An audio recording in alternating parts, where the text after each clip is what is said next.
we're having a little bit of a negative response to the 188-200. We can see that we've continued above the ranges of yesterday and basically broken through the resistance barrier that we spent a lot of time at. At one point there was a pretty heavy node inside of that area, so I made a bar in there, a darker one.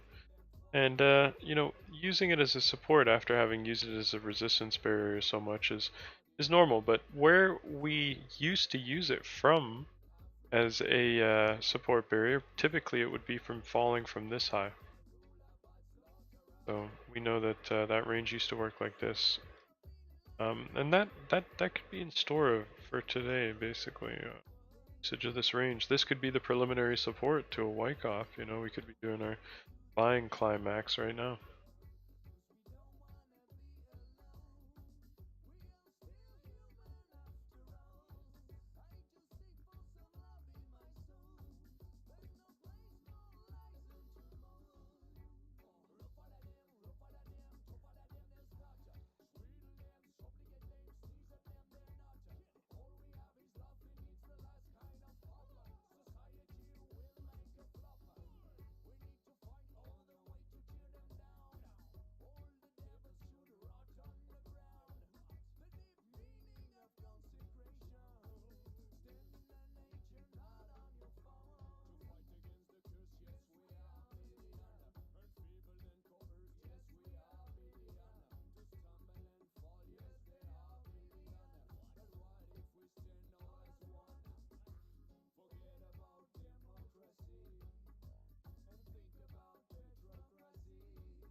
So we've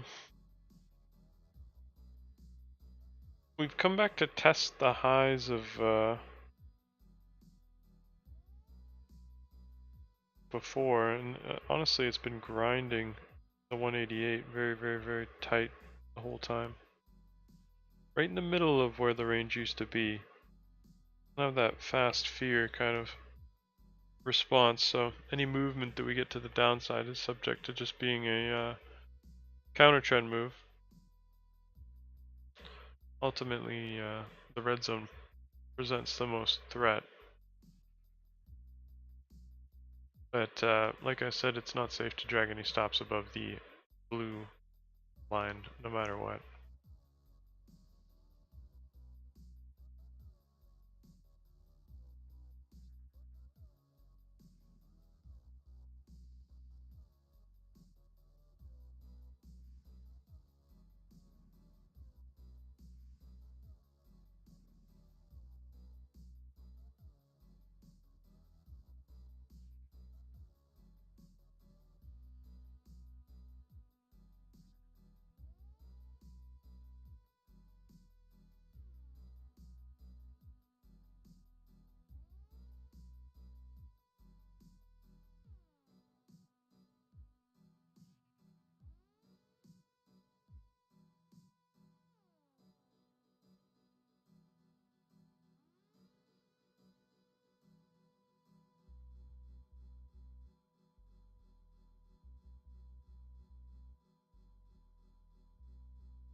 A little bit of a lunge towards the blue line.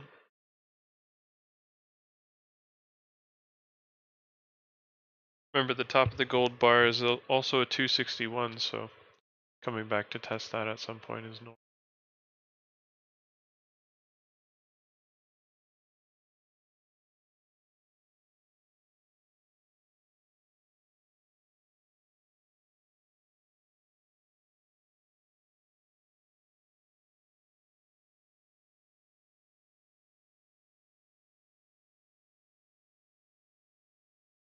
So the way it's moving here today, John, are we seeing somewhat of like a double top in comparison to yesterday? Well, it is meeting yesterday's high, yeah. know,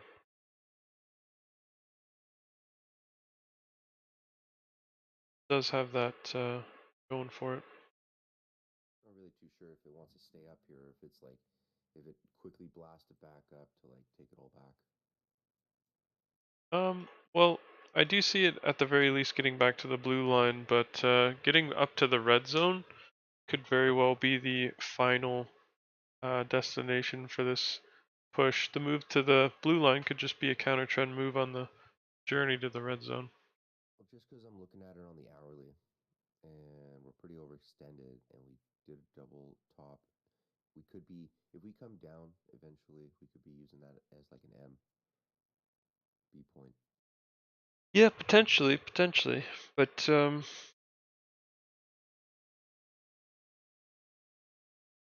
you know, this move was built on squeezes though, and I think they can keep that going. Just a point where I think they're finding a lot of people have shorted it, and I think they're going for their stops here ultimately. It'll be a little bit more of a grind before it comes down, from what I can see. See that video I sent you yesterday? Oh no, I didn't. I That wasn't for some reason. oh, it was just a TikTok video. It was like, and the reason I sent it to you is because it has to do with Nvidia, and some company is basically building an AI computer with 10,000 Nvidia GPUs, and they're gonna try and send it out into the middle of the ocean so that it's in international waters and can operate out there. Because every government in the world's trying to regulate AI and get their own regulations. And so this company wants to put it into international waters so nobody can mess with it. So they're trying to get their hands on all the NVIDIA GPUs. And it's just a big NVIDIA floating island, basically, of GPUs. I give it a year before somebody blows it up. Yeah, I'm not really too sure how that's gonna. Who are they gonna call when a fighter jet just puts a rocket right in the side of it? Well, I mean, there's rules of engagement. How are they gonna know who did it? I mean, I'm pretty sure that there's You ways. know, they don't even have to see the fighter jet, man. Like nowadays, like they want that thing blown up. They'll like our military and other militaries around the world know if there's missiles coming. That's not the And military though. no, but they've got 10,000 NVIDIA GPUs. Yeah, I I guess would so. think you'd be able to sense something. Yeah, yeah, right. With the GPUs. Yeah, no, that's funny. No, I With think such a some push, I think that whole fucking rig in the middle of the ocean can sense a missile. literally. What are they gonna do when some like pirates show up? Like Yeah, that dude. one mission with that one guy. What's his Dude, name? can you Tom imagine? Hanks. You know? What if that happens? That's rough. That'd be the longest excursion by any Somali pirate ever if they went down to the middle of the ocean to find this NVIDIA floating thing. I mean, it would be the biggest find. I mean, how much do you think that thing's worth?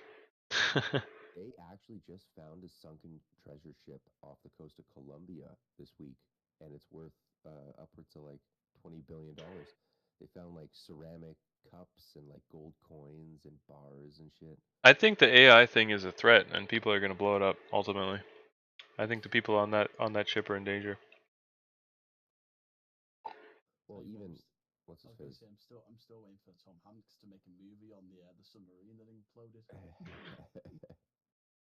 on a gold But mine and everything. I That's don't want rough. it to be I don't want it to be its own movie. I want it to be a sequel from like when he was a boat captain, but then he switched to submarines. Like Oh yeah. and then I want the Somali pirates to be the same dudes too.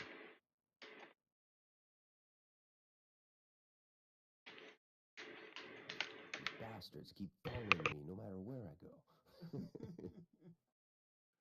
That'd be terrifying. You know how they could even get in that submarine. Good lord. I would never. I like if it's just floating there at the bay Mm-hmm. or at the port, I'll go in, but nope, I would never go into a submarine. just like a tin can in it, you know, like especially when you're on that big foot, well, hell no, right? I don't even like getting headaches. I don't want to implode. The thing is though, like how quick it was, you know, it would have Yeah, just been split second. like a split, and they probably didn't even feel it, you know. Yeah, no, they don't even know they're dead, man. That's the They hear best like a thing little about it. creak and then whoosh. Yeah, just like a little crack and then darkness gone. At least it was quick. Well, they have it all sealed off in compartments. There's a chance that you're stuck in a compartment until you run out of air. His was made of carbon fiber. That's the thing. Oh It's yeah, just yeah, a no. In the regular military carbon ones though. Yeah, Oh, no, okay. his was made by wrapping carbon fiber sheets over top of itself and hardening it. And then he made like 5 or 6 runs, so there was probably already like hundreds of like little micro fractures all over the ship by the time he went down the last time. And he was a multi-billionaire or something, right? So you would think that if you're gonna do some sort of life-threatening, adventure, you would put an adequate amount of your wealth into it to ensure that your survival. But no, Well, I always think about it, it's like when he didn't. people Yeah, I say don't they think go he to earned it, did he? space. He inherited it. Wasn't he like royalty or something? See, maybe that might make sense because sometimes when I go around my city and I see like dumb people driving like really stupid expensive vehicles or something like that, I'm always wondering like what companies pay dumb people that much money. A lot of companies. That's what I'm wondering. It's like, man, get me in there for a year. I could do some stupid work for you.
How is the stock price to Nvidia these days? My train of thought was the announcement for the Nvidia ship for 10,000 GPUs was announced right around the time this thing started blasting off.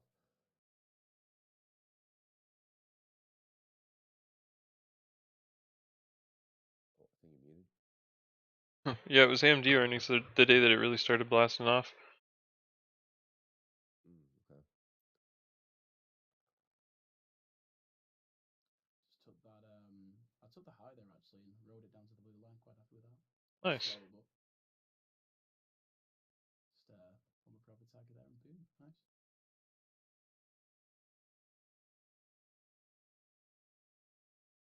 Beautiful.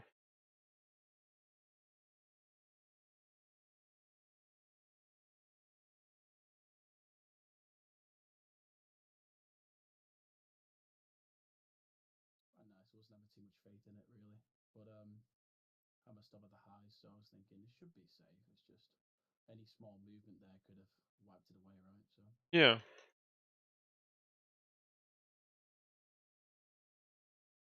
and it's looking pretty precise as well. Yeah.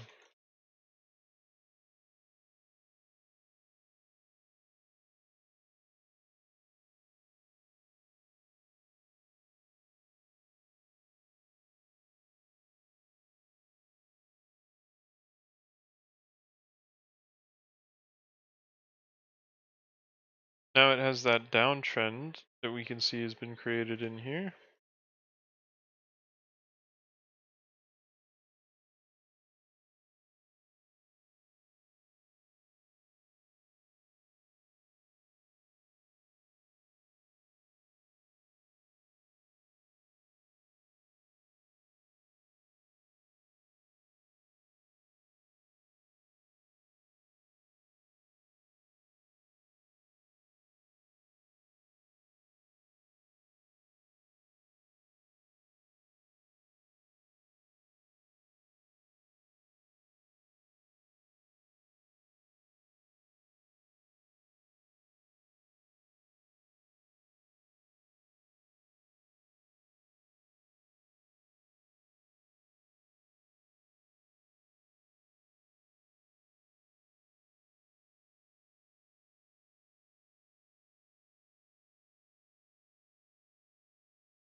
So now we're in a gap here, like just past the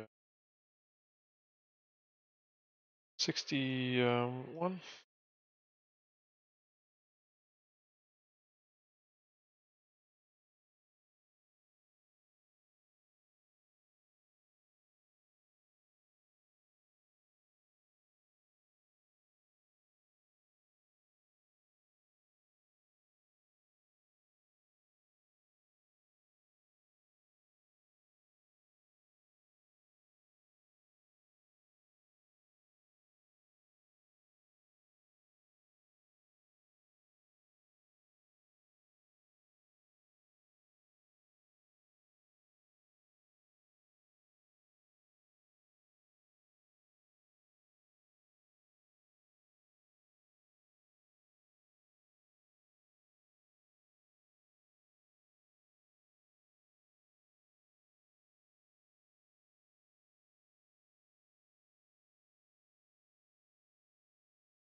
So basically, when we got to the blue line, mentioned ensure safety. It's likely we see the highs again, so protect any hedges.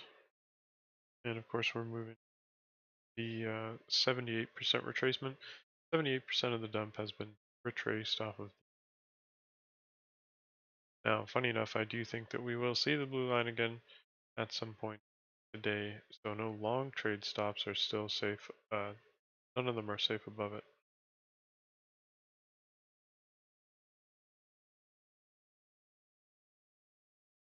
And the next time that we hit the blue line, it'll inevitably be higher than where we hit it last time.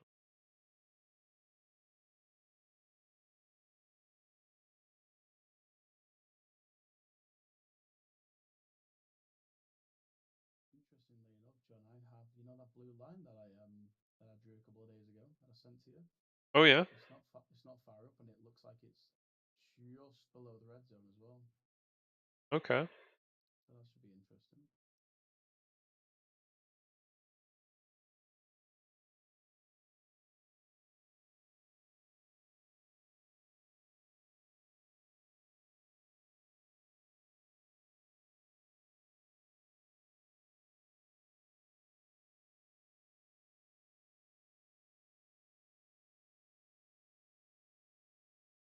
Just put that in the exclusive. Yeah, yeah.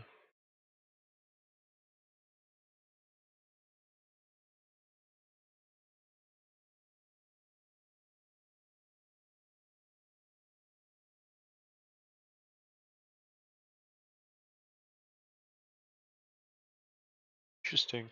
Yeah, so that could be a good hedge point if we end up tapping it.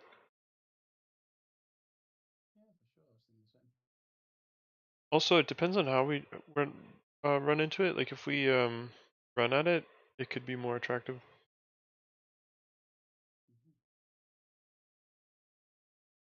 Pretty sure it respected it again yesterday as well. So it's been for quite a few days now. Fair enough.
So the last move that we had that was counter to the trend, it was a little bit larger.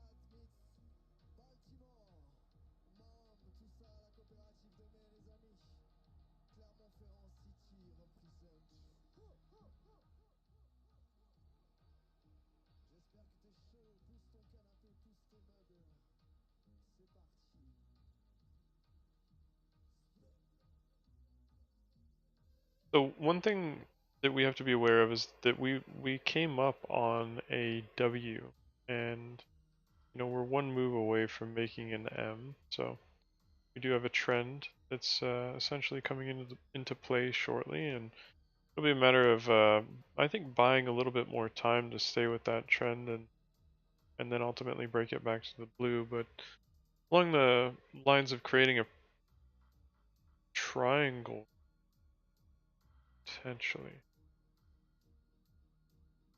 Which, that's the value of breaking the yellow line, I think, is to create something like a triangle. And it has to get through that triangle before, really making an M. And I can't help but notice the way that the W formed before. Many people would consider this an M. But what we were left with, undeniably, is a W.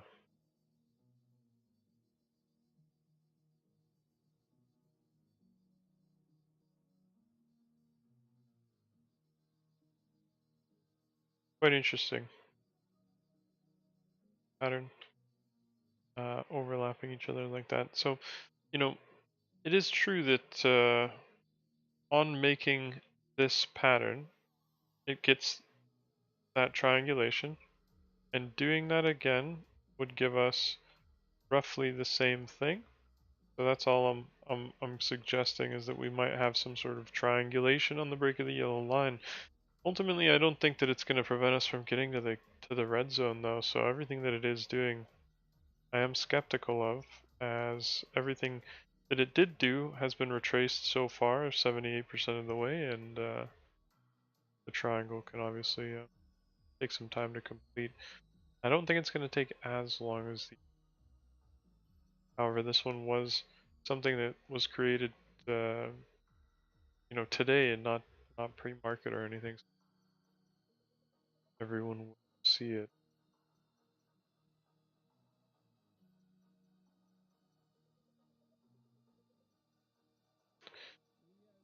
Squeezing, squeezing is okay. At the end of the day, if we squeeze to the red zone and then try and use that 261 up in the middle of it, it could be attractive. We do have a 188-200 at the 241 where the red zone begins.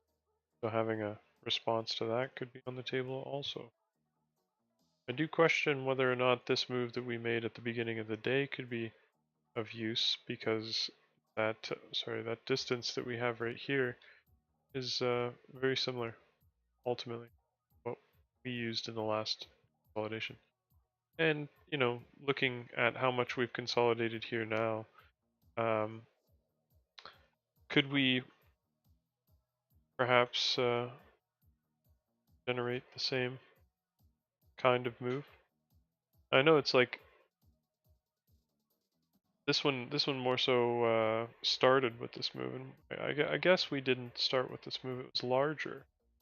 But what's funny about that is we already had something like a fourth wave. Which is funny, because in a weird way it's very similar to what it did here. So many of the days we've seen that there's a lot of patterns that get repeated um, over the course of the day, especially in the same trend. And in this one, we can see that there's that specific W-like movement seems to really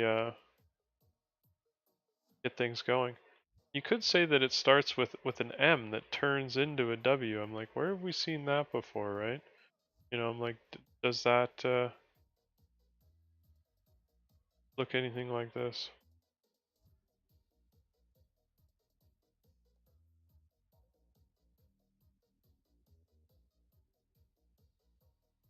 So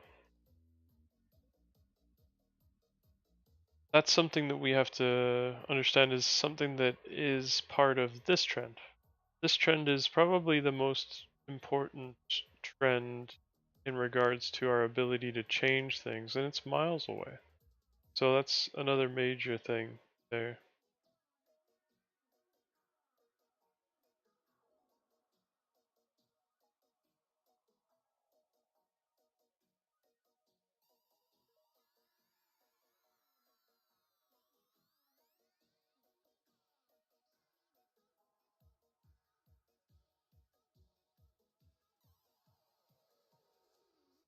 So this previous trend, definitely it's not in use as much as you would think anymore.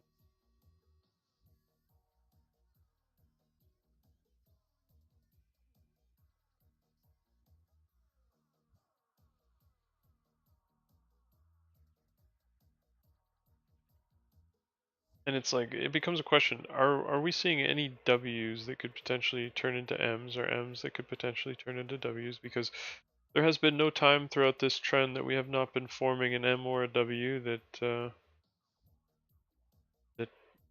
has been a part of the sequence of how we've trended up to this point. And undeniably, like there's two phases, that we're in, in when we're trending, and it's the one that we're moving with the trend and the one that's moving against the trend. And are we in a move right now that's moving with the trend, or one that's moving against it? Becomes a question. And how does it act when it does move against the trend, and are we doing anything similar? And funny enough, it's actually not. It's like, what does this look like here, and when have we ever seen this before? It's like kind of like that. It's kind of like it made a 5-wave move here, to be honest, on the very short term. And we've seen that kind of movement coming from an M.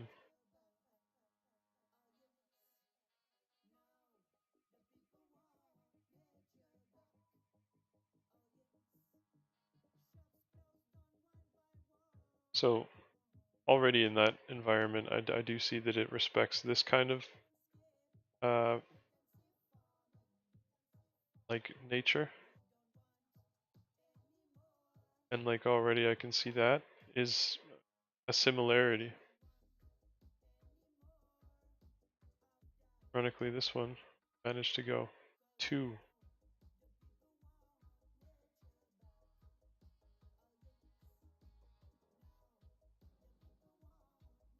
So it's like, what's interesting is it's factual. Like it's like I don't want it to do that. That's what it actually did. So the more that we understand, the more that we can find, and the more that we can see happens again. Because is it not true that it happens so much? What are the odds that the next thing that happens only happens once, or we don't see it again? It's probably going to be something that's familiar to what it has been doing. Now, what's interesting is we've only seen one trend today, one major trend. We've been in the same trend all day, is what I'm trying to say. Obviously there's been more trends that have broken inside of that trend and everything, but ultimately we've been holding the same kind of uptrend all day, and that's fine. A lot of people will be noticing that the uptrends that they did draw in the morning led to fake breaks, and some of those trends, like this one in the morning, I think can actually be really useful again in the future. And I think I took it off.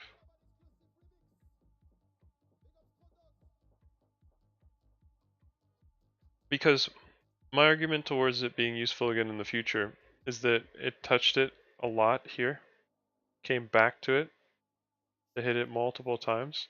And is it not true that we tested it from the other side? I'm like, that's a lot of love for that trend line. It's making it the equilibrium. Kind of like the blue line. But the blue line, it was obvious that that was, in need of testing. It went way over it leapt over its beyond its means, I guess you could say, to get to that. And just denied a 261 and everything. The 261 was the high of the gold. It was a very short-term fib down here, but I mean, under no circumstances was that fib ever even hit on the short term. I mean, I don't count the little flutter at the beginning of the fib, because I mean, what fib was that? You know, it wasn't any kind of fib, 127 perhaps, but nothing significant. And here, I mean, like look at what it did at the 127. Not even a budge, right? Didn't even care about it whatsoever. And here it did a little bit. I'm like, well, the rest of them it did not care about at all. You know, the 261 it didn't even barely care about. Like, what did it offer them? Like barely anything. Like it didn't offer them anything really, actually. And then it just came back to test them from the side. That was the idea. The idea that we tested them. We needed to come back to test the 261 from the other side. It's been very common, you know, in this entire uptrend that we've had on the daily. So it's good to, you know those characteristics and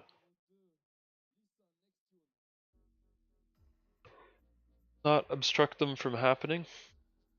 You know, and notice when they falter. You know, those are two things that allow you to maintain control because they give you something to do and they give you something to uh to focus on. Yeah, something to focus on, yeah.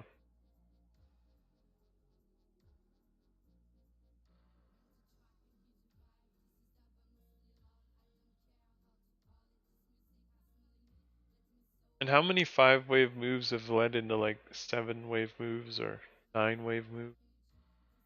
You know? And does it matter that it's high? It doesn't matter that it's high. Because you know, I've talked about the times back in the day, what it was like on the weekly charts and such. And there was a time before Robinhood where we didn't necessarily move so much, but we were slowly grinding up, and it was a new high of day, you know, regularly, or not a new high of day, but a new high of daily high. So like um, the daily chart would be continuously making new highs. Like here, I'll show you this kind of environment where, you know, I'll just quickly go over, you know, when we were doing this, right?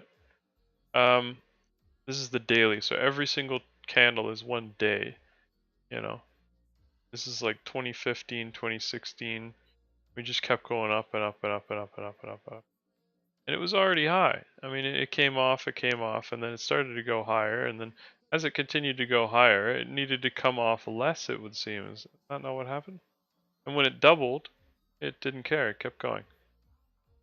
And it got to the point where this is like literally never been tested, the B points and such. We've got ones up here that have never been tested. It just continuously denies long-term patterns. And you know what was funny in this environment here is like short-term rising wedges would be playing out a lot, and it would continuously make new highs on the long term.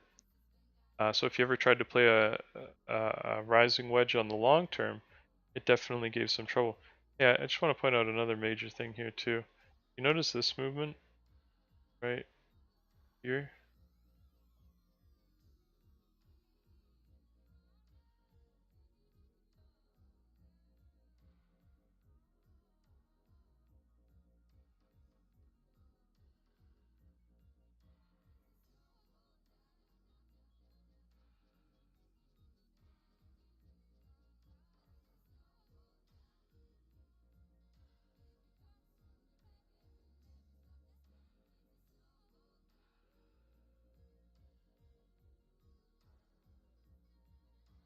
But yeah, so it grinded up a lot. Did it matter that it was high? No, it just kept going and going and going and going and going. So like, yeah. That's why we don't give up the long trades, right? So we want to make sure it doesn't matter how high you think it gets. You just hedge it if you think it needs hedging, and you never hedge with more than half. And you know and if you don't hedge twice at the same level, I mean that's you're only allowed to hedge when it gets higher.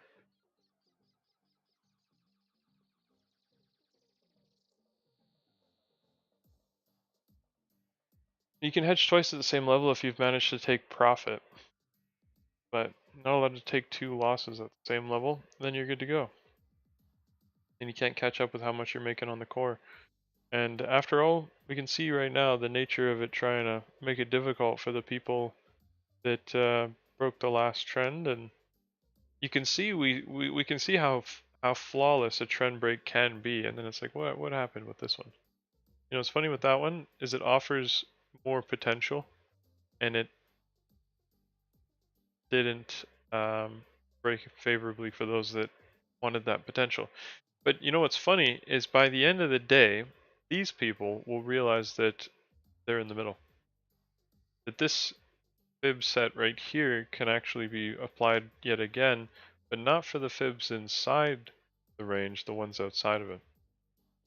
And you know, again, this is the second 188-200 I've seen placed at that 227.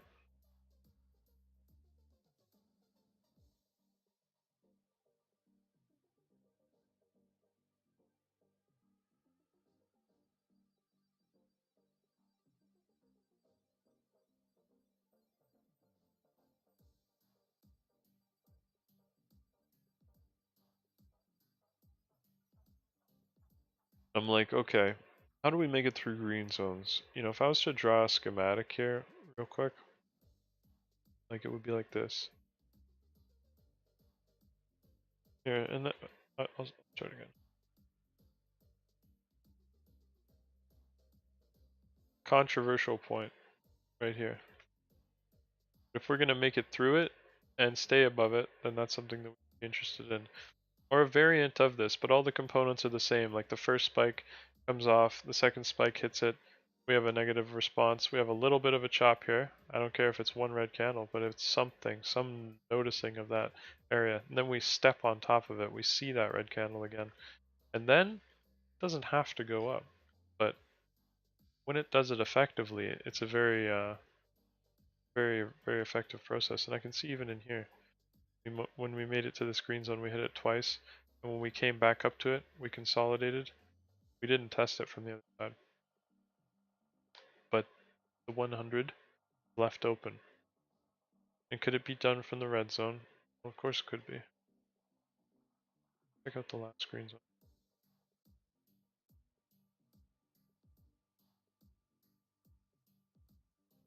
You know, this entire movement right here, it could be construed as the two spikes required to get in to the green zone here.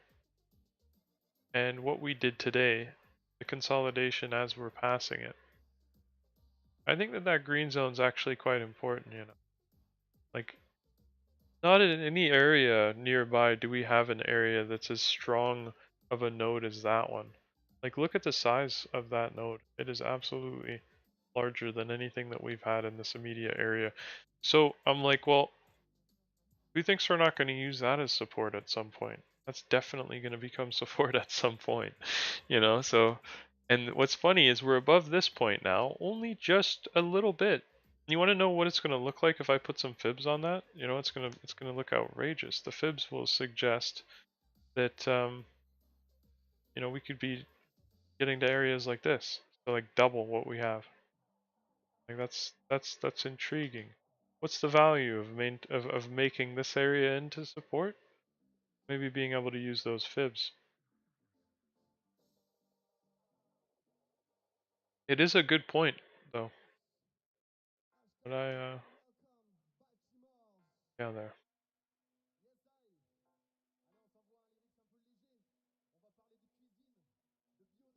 We're approaching the blue line now. Yeah, nice. Yeah, that blue line is in an interesting area because we're coming up to that 220 or sorry 241 that has that 188-200 in it. Like these two levels, like we used this level earlier and that level is showing up again here. I mean like, oh, okay, so does it only come down to here from it? Because that would be interesting because that's all it did before. And I look at this movement and I'm like, I see 1, 2, and 3 here. Well, we do have the 1, 2, and 3 here. And it kind of has a little different down there, but you kind of have 1, 2, 3, 4, 5, and the 5 never stopped. Here we have, do we have that here? I mean, we might. So I'm like, is it a smaller version of what we did there is my point. And I'm like, if it is, well, the 188-200 would lead to the 141. And then the 241. Which is interesting because the 241, that's where we are right now. So if we did that again, the whole sequence, it would get us to the 261, ironically. So it's interesting. If we did the exact same thing as what we did here, which, I mean, it's possible. It's not really that impressive, but what we did here was the 200 down to the 141. Notice if we do the 200 down to the 141 here, that's a red zone to green zone. Literally, the 200 to the 141 is the red zone green zone of this little tiny range. So I mean, if it wants to use it, I mean, it's not. It already did use it in the past, apparently. So I'm like, okay, well, that's more points towards it being used. But I'm like, what's interesting is it has to do it within the next minute or two, or it has to break the trend to get there. Like, that's an interesting ultimatum. But remember that everybody that's been shorting it today, unless they're very, very, very precise with the idea that it's gonna make a new high right after it hit the specific support level, it's been very rough on short traders in general.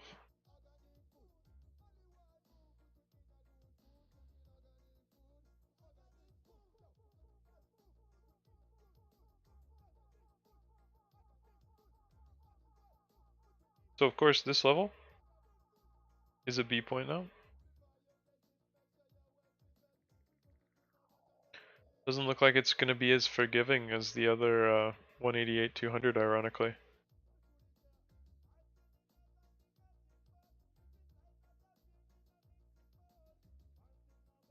What's interesting is the 188 held first off. Had nothing to do with the 200. The 200 didn't even have anything to do with it. Really look at what happened. It was all the 188.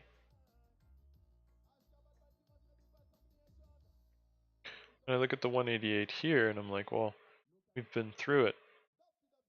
Now, it is a lot smaller, but it is a fact that it made it through it. So I'm not going to deny that. I'm not going to neglect it. So it's good to understand, if it has changes, we may continue to see those changes. And I mean, like, the first step is noticing them in order to be able to understand them, so that we can look for them and effectively keep control. I mean, the beauty of it now is we get to see whether or not it can do the thing that made it its best, but it's a smaller version, so it's going to happen quicker. We don't have to wait as long. That's the beauty of it. We get to see if it can do the same thing again, but it's going to take half as long. And I'm like, well, now we all have our magnifying glasses out. Let's see if it does the exact same thing, because we want to know. Everything that it's done before has been very clear. It went exactly from the 200, or sorry, exactly from the 188 down to the 141. And I mean, now here we are, kind of having the same response a little bit. It did have a negative response. Nothing past the 188 has been able to hold so far to this point, but definitely not. And then I look at it and I'm like, how long did we spend there? We spent so long there. We spent 13 minutes grinding it. So what, could we spend the rest of the time that we have to the yellow line there? Yeah, sure, because now it's in the point that no matter where we drop from, it'll have to break the yellow line to get to the green zone. Like, no matter where we drop from. Like, it's mathematically impossible for us to get to the green zone without breaking this specific yellow line. Now, you could say, oh, the yellow line got readjusted over here, and it's actually this line. Oh, whoops. And it's actually this line.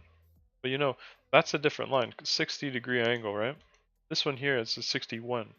And it is actually different, because mathematically, in the future, we can actually see that the difference between those two lines actually increases over time. And it's like, come tomorrow, there will be an even wider distance between them. Now, of course, it doesn't look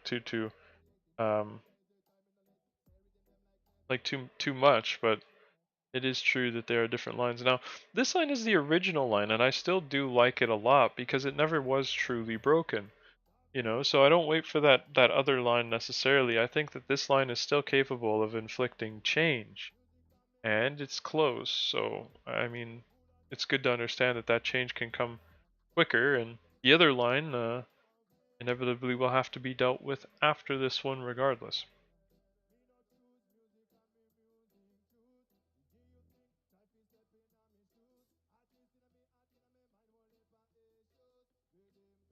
But even like we had this small B point in here, we still have that kind of B point in here, and I don't think that it actually was ever tested properly. Now, it did have a kind of a flutter on top of it, which we did not have over here.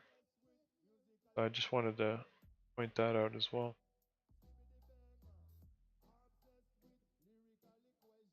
But it did happen significantly lower than the point up here. This one's actually quite high, but it is move for move.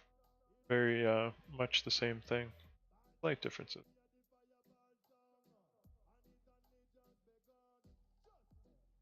Yeah, I can't help but notice as well the downwards portion of this movement is a distinctive three-wave move with a B point that's left untested. Even this one. I mean, take your pick. They're both untested inside the W. So in this trend, is it necessary to test the B points? No. But does it mean that they're not going to be tested ever? No, no, no. When we break the trend, that becomes the time for us to be able to test those levels. But until we break the trend, it is physically impossible for us to test those levels. So it has to be an expectation after the trend break. So that's why it becomes such an interesting thing here. We've filled in the time. The only thing we can do to buy more time is to go up. And to go up buys minimal time and continues that ultimatum.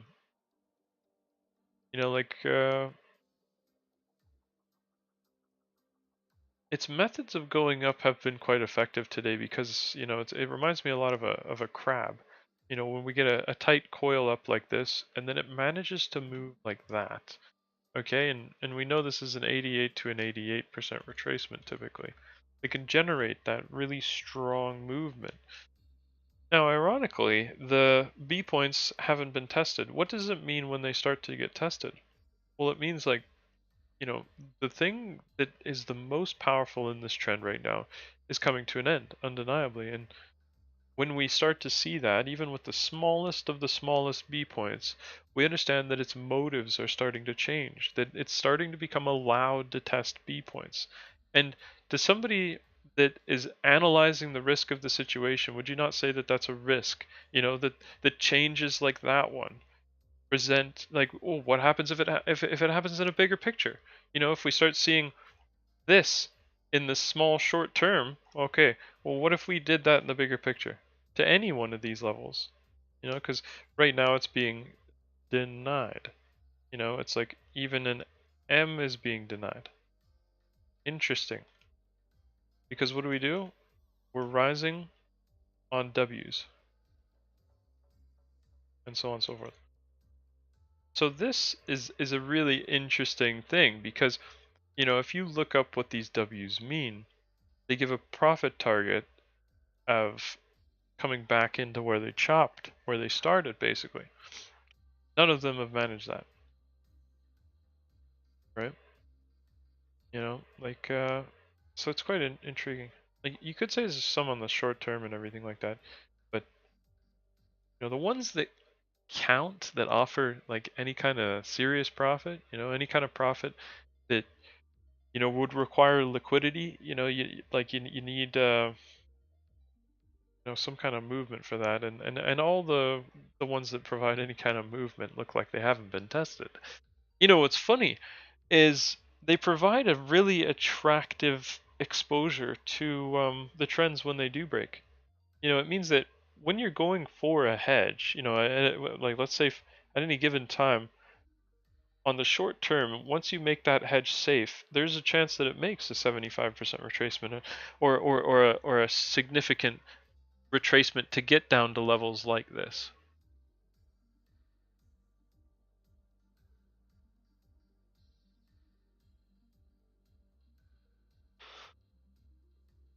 And you know what's interesting about what I just said is the W's that we can see now, the smaller that they get, the easier they are to get back to.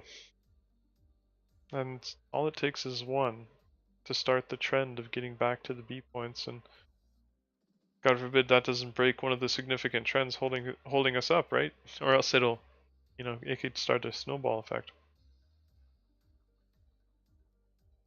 We do have to watch out for grinds as well when we get to significant levels. Like, today, any kind of level that's ever had any significance has had a grind. I can't help but notice that the grind that we're having now is nearly the exact same size even as the one that we did um, earlier in time. Like the time that it's taken is roughly contained within the same rough area, and that's fine.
Do you think we're likely to see the B point on the break of this trend, John?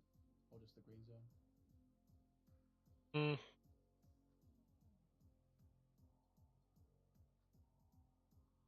I would say no. Yeah, it's a little rough. The green zone, Hmm. I think it's still in the mode of squeezing people. Mm-hmm.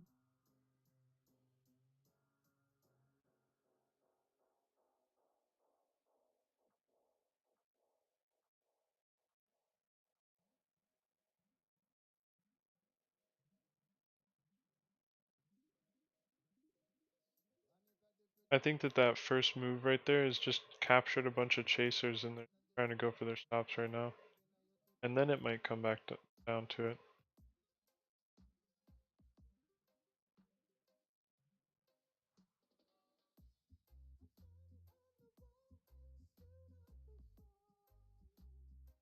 We do have a 261 up there. We have two 261.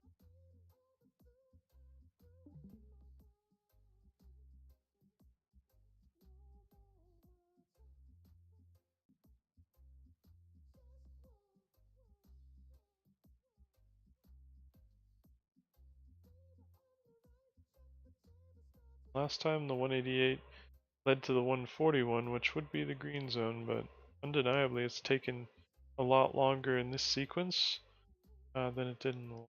So it's like, what else is going to change almost, you know? Because we've almost made a as large of a node here as we had in here.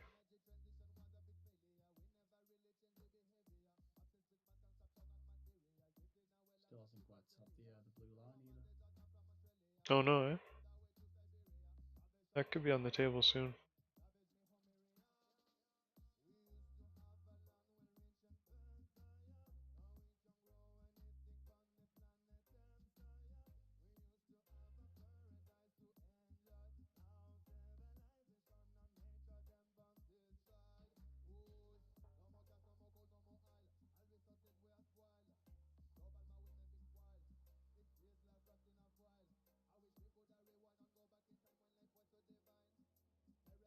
This level, it's like a just like the high of a rising wedge almost. It leads to a squeeze.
I really like to see days like this. It's really interesting, to be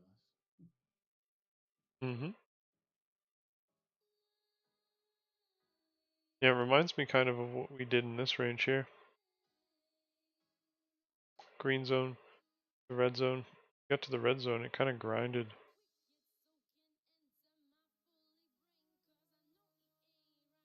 Or going into it.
And it's like the institutions look at it like if they hold it for, you know, at this level for a long time, a lot of people will short it because they saw, you know, there was profit in the last level, and they all put buy orders at the top. Like, what a better way to get through the red zone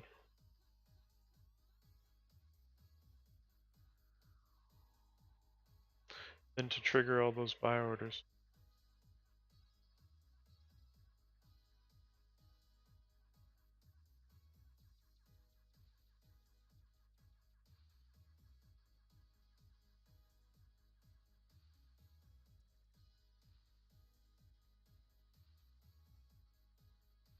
So any profit that there is must be protected. Downswings of the tiny range, and it's a very, very tight one too. Like ATR is down to 5.3, 5.4. So it doesn't offer much.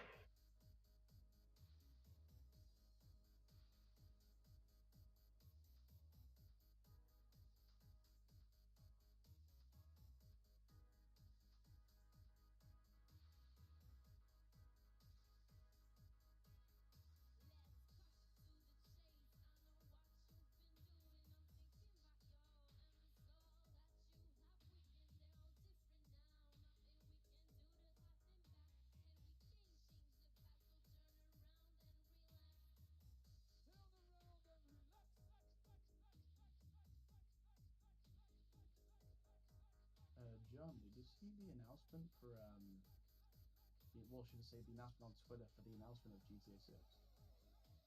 Oh no, didn't see it. Yeah, Rockstar announced it. They said they're going to be potentially releasing a trailer in December. It's crazy. Nice. It's supposed to be in Canada? Not sure. Not heard that one. No. Hmm. That'd be Yeah, no idea. great one, for sure.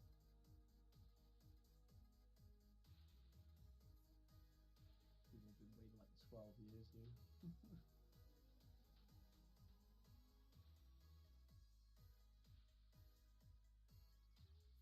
Here comes the short squeeze.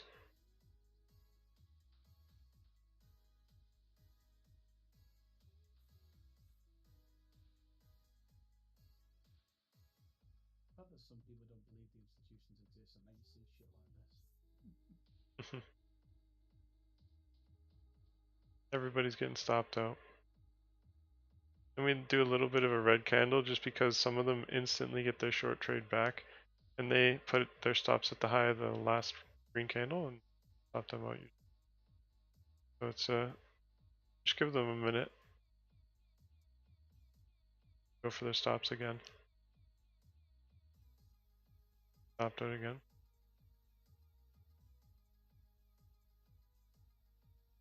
Soon they'll give up, and we'll actually be at the 261.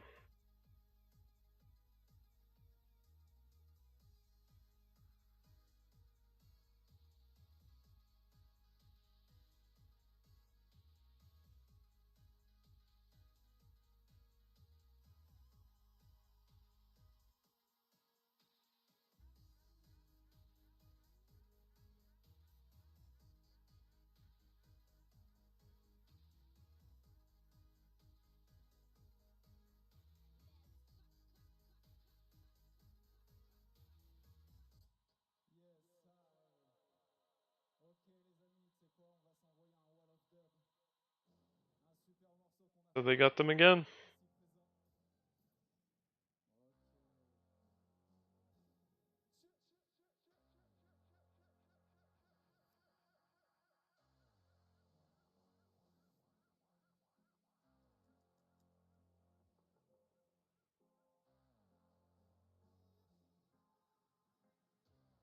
I literally mentioned it right there too.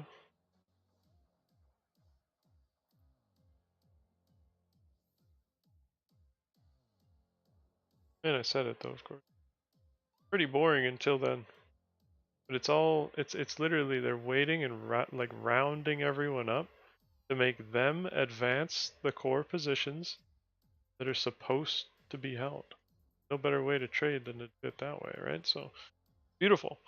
And you keep the long trade going, and you look for hedges. In that case, made it clear that if you did take anything in that area, that was the point where you had to make sure that it was safe. Dragging your stops down, taking off profit, and getting ready for a short squeeze.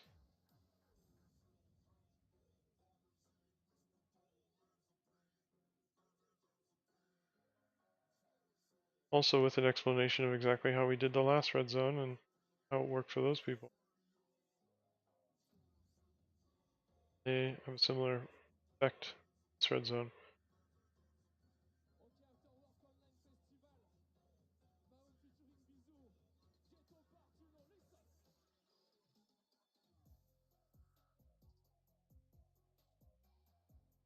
And these kind of moves, they don't get a lot of chasers because it's high a day and it's high. A lot of people were short. They're fueling this push. And on the next sideways grind, a lot of the people that were stopped out of this will end their day. I fully believe it psychologically.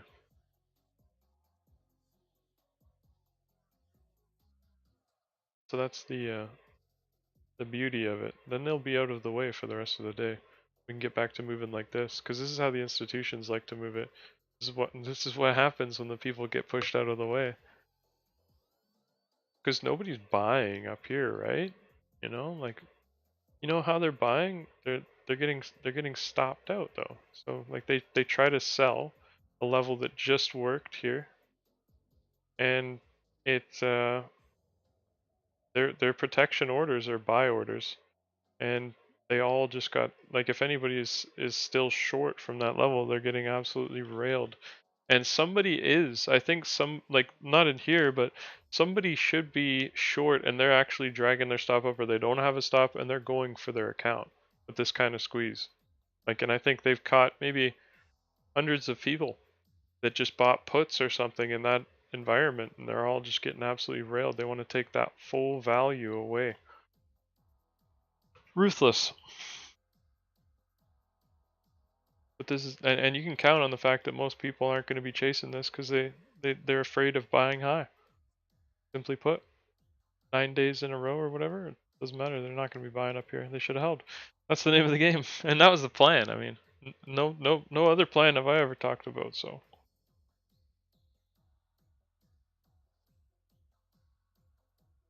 we're at a new range too, and we didn't really use the last range very well. Little B point just taking off here, which is an appropriate place to have a B point because it's at the green zone as well. So it's really quite nice. Look at that short squeeze.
Now we'll get significantly less people oppressing the ability to advance the trend.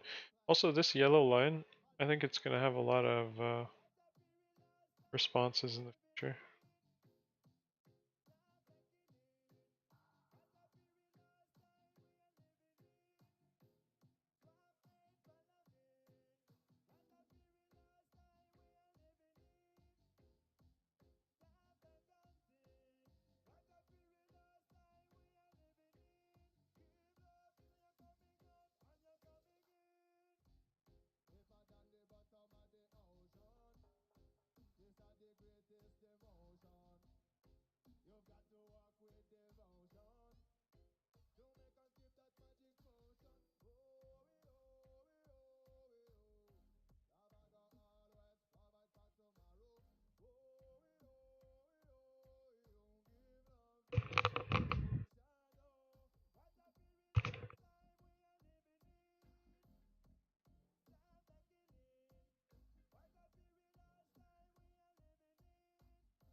We didn't have to spend half as much time there.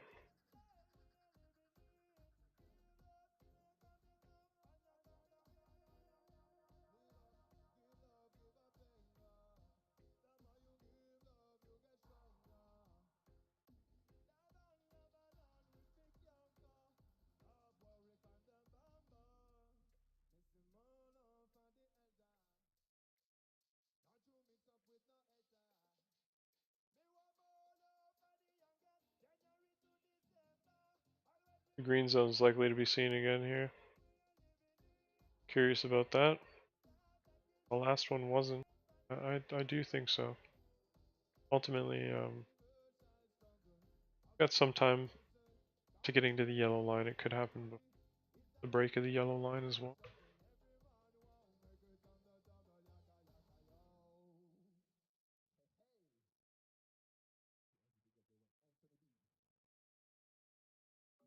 So no stops, obviously, above it.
So of course we're at the bottom of the green.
Notice in that move,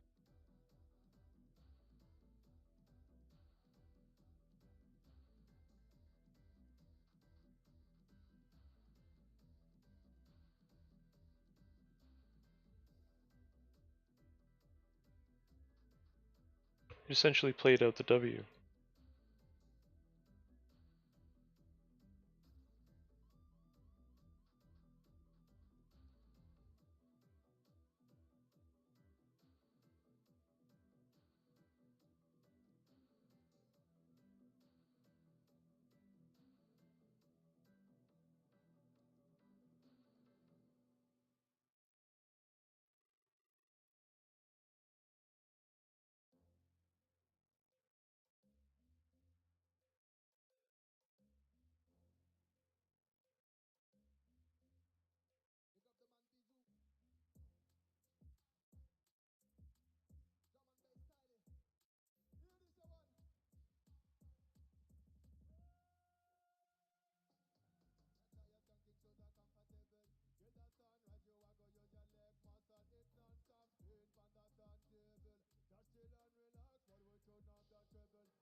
Like it's tried to pull off that right shoulder retest, but we know most of them have just been able to produce an inverse right after it forms, so I wouldn't be surprised if instead any kind of lunges led to the break of the downtrend, contrary to popular belief.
Beautiful trend break.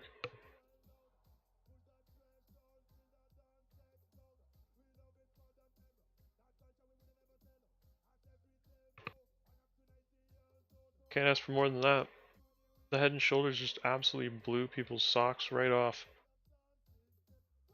That's a bearish reversal pattern, and it did everything but reverse.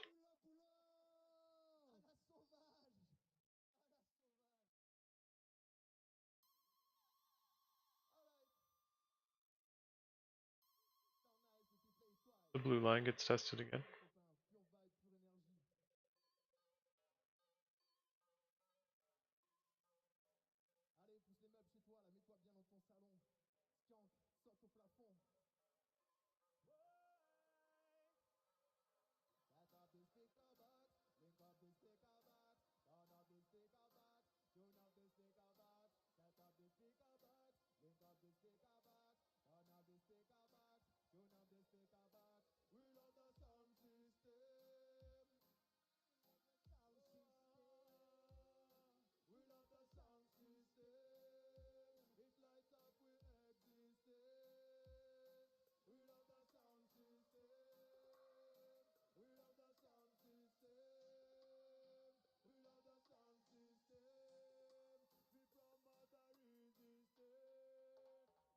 Man, it's a crazy run today. Oh yeah. I haven't been able to get in. No worries. Plenty of time.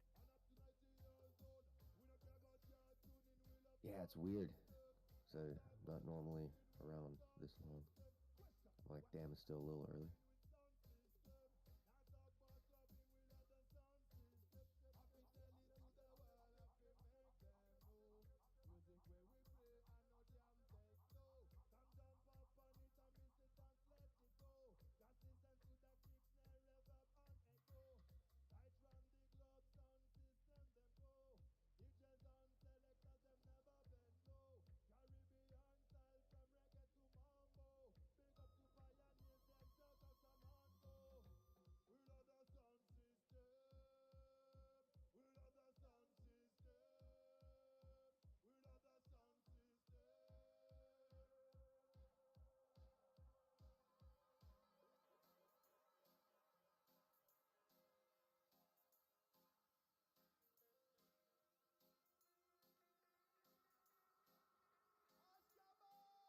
Blue line was absolute precision.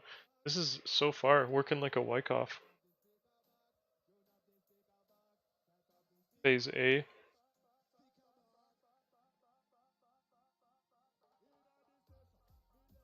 See a 15-second bearish divergence. Yeah.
shoulder?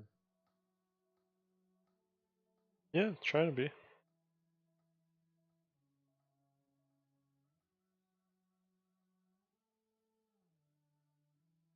And every time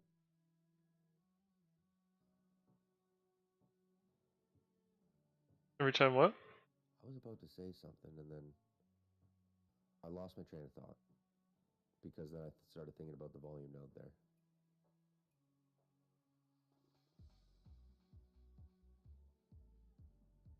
Yeah, we might see the spike out of the bottom side of the node.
And there we go, the spike out of the bottom like clockwork.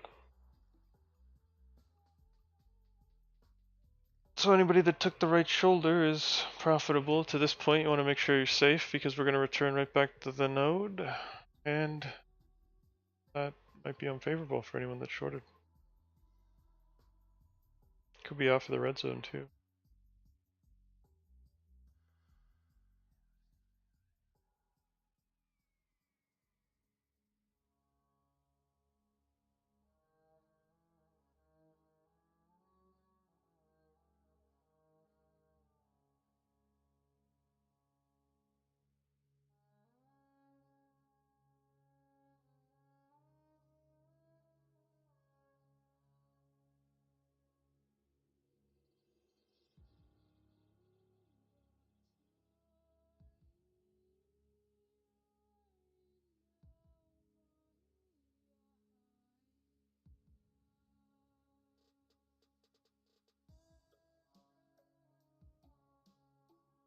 So of course, anybody that's hedging has to manage the hedge until we see new highs again. If it wants to make big dumps, then you've got the highs and you can manage it.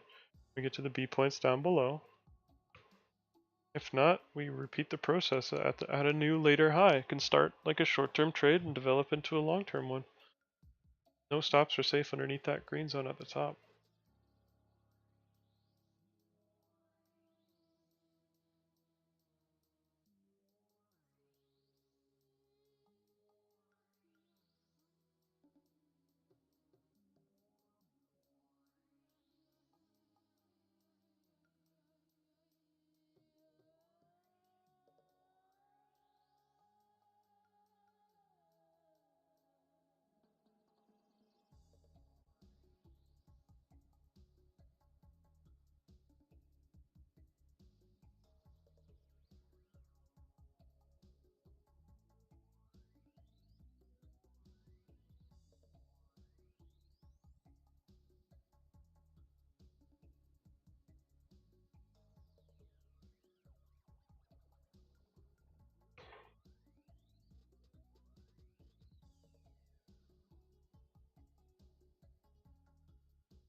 Seconds. Make sure all the stops are profitable.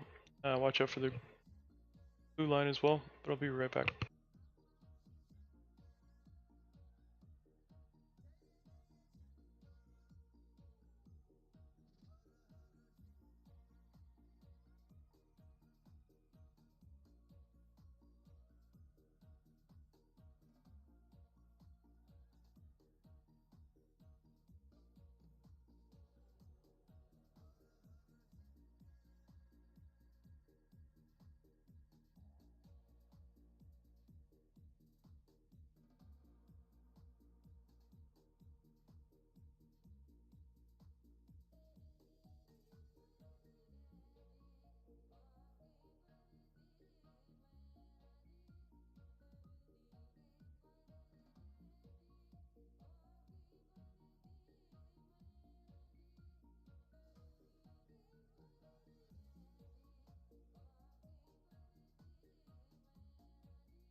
All right.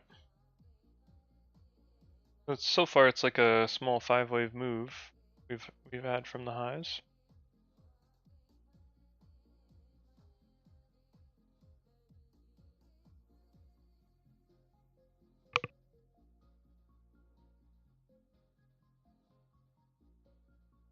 You still think we'll see that blue line down there again, John, on the way along?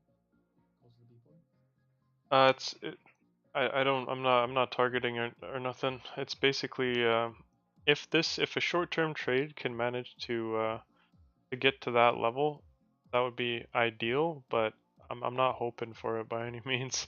Like I'll fight for it if it comes back for another high. I find value in maintaining the hedge, but I'm not going to exit the position fully on this position on this here either.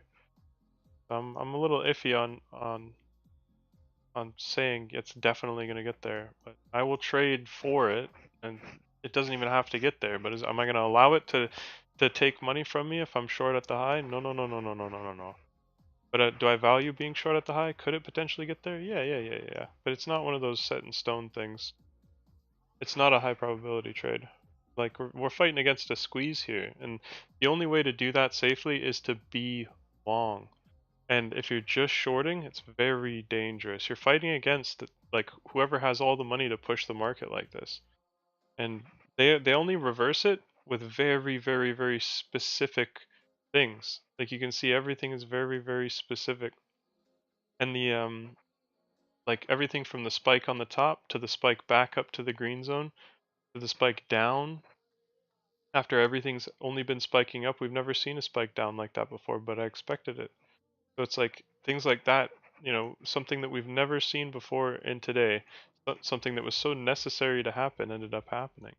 So I'm like, we continue to see those things, and it depends on what the market um, bring us today, but it's from stale situation to stale situation, it would seem. And the thing is, you look at who is it benefiting? The people that have held long. And today started high, so it's insinuating that they were already at work early in the morning pushing their assets forward so that the people of the morning didn't feel like they could buy because it was so high. And a lot of people are going to be stuck like that because a lot of people think buy low, sell high, so they won't be caught buying up here. So the next thing that they do is short. They lose their account shorting on a day like today. So it's kind of interesting. That's a process I believe many people will go through on a day like today. So it's like, what do you do when you come into the day and like the day is halfway through a trade? Do we try and find value in the remainder of that, or do we wait until the next great thing becomes a question?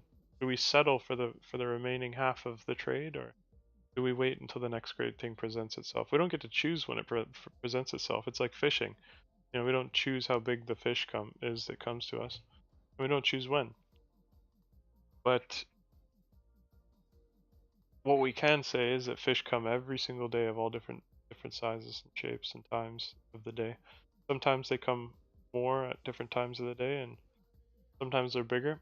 Like after a bunch of small fish in the morning, big fish at the end of the day become more frequent. The way I look at it. But if I see a guarantee, I'll tell you. Like it's definitely like a matter of when it presents itself.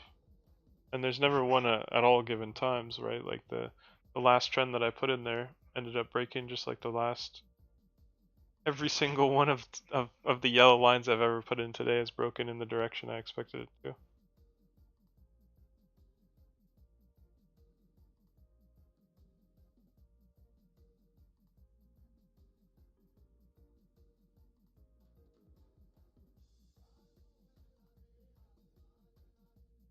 But does it mean it's safe to be part of this? Like I believe that the assets have been bought at a really lower point, and now they're focusing on getting ordinary people to short it so that they can get stopped out and drive the assets higher without the institutions being able to pay for it. They don't get caught for market manipulation either.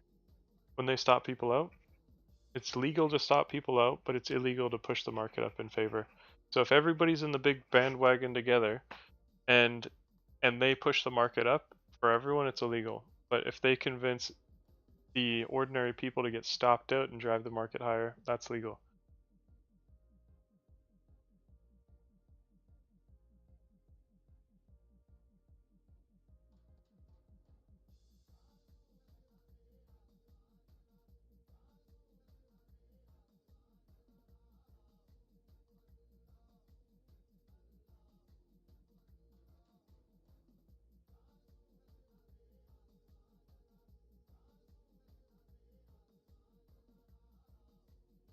But from what I can see, the spike on the top, that was the guarantee of the Head and Shoulders failing, and then the pop being retraced all the way back to make a pop out of the bottom, and then that bottom pop to come all the way back because it was going to threaten people of the green zone. That was very, very clear on the break of that trend.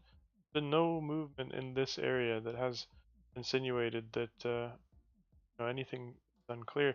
And I mean, like, whatever it is offering, I mean, it's like I don't really find value in trying to buy so high, because the next major retracement it does have, you can count on like pretty much every single bit of this move above that B point will be wiped out. Don't care if it's today, don't care if it's tomorrow, but if you buy above that point, if it's not meant to hold anyways, what's the use in babying it, right? So I better to just keep an active management approach on any long positions of today. The first thing that you should be interested in doing if you do capture a long position is using it as leverage to capture a short position. It's harder to do that the higher it goes because the long positions are riskier and riskier to take part in. It's like it goes against the code of many individual strategies, but I can see, like, when it comes down to the right movement for that time, it's very clear that things like the green zone will be seen again. It's very clear that head and shoulders patterns will fail. It's very clear that we will come back to the equilibrium. B points have been hit. Every single B point in this consolidation has been hit, like, so far. While we, like, other than the ones that happen on the current move, we have yet to hit them, but red zone to green zone will clear everything. I guess there's one a little bit lower, but that's okay.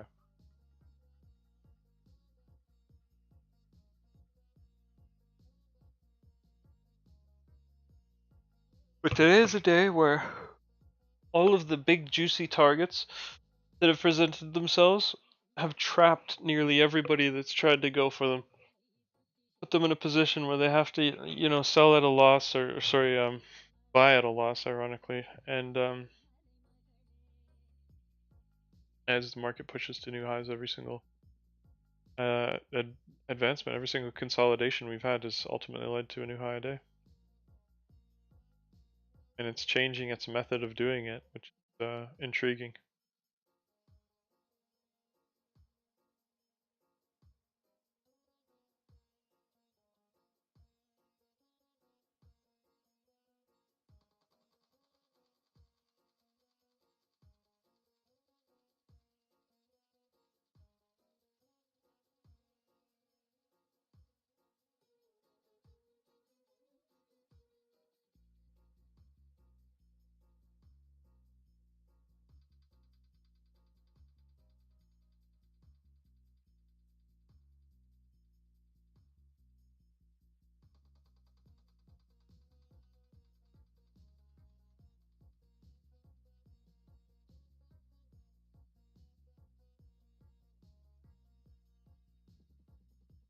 And I can't believe how much it's moving. That's crazy.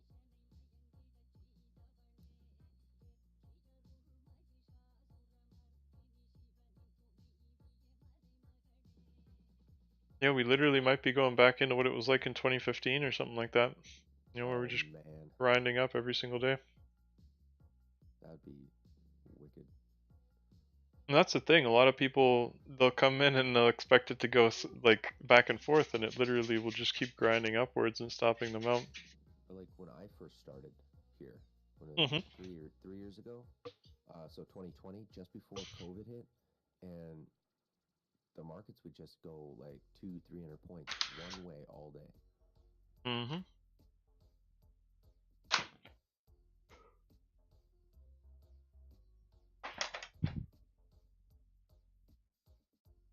Yeah, every day. You know, I'm very proud of exactly what this market has done and exactly how clear it's been. Yeah, it's my 2-year anniversary today, John. Oh, is it? Nice, man. Yeah, yeah.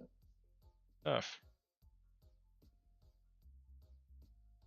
Wow, time flies. Jeez. I know, eh?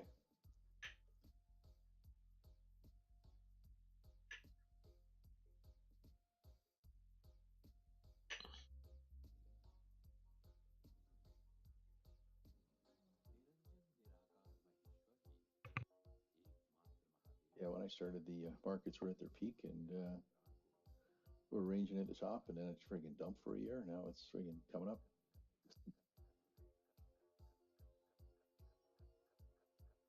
Yep, you got to see a lot. Yeah. First time you come in, it's just a ditch fire, just going down. Yeah. Yeah, every day. Every day it was going down until the fall of last year, and then things turned around. Be an optimist in a house fire.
That's crazy. The candlesticks don't really come down, but it bleeds the RSI off, releases the pressure, and keeps on it trucking.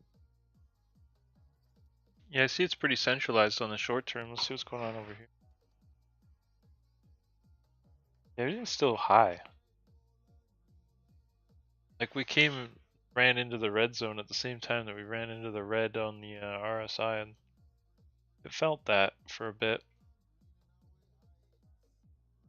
That RSI method, when we're in an uptrending market, every time the RSI 15-second hits the 30 on the bottom there, we've been good for quite a bit of points. Yeah, yeah. Like every single time. It's pretty cool. Be interesting when we start to turn around into like a downtrending market to see how well it works on the other side. Yep. I haven't taken a single trade today, man. I want to be convinced, and it's like Yeah, that's not honestly missing much. like I said a minute ago. Like it's fine to be picky like that because we're clearly within like another trade. Like if you want to see what it was like when we were at the beginning of this trade and exactly what I was posting in the chat and everything like that, it's like everybody should be reaping the rewards of exactly what what those posts have said to do. And basically, if we look, it all started. We can go back before AMD earnings, like even before AMD earnings, like that was when AMD earnings itself was the day that it actually started moving. But even before that day, the days leading up to it, the interest in it reversing was very, very, very high. The actual date on that, the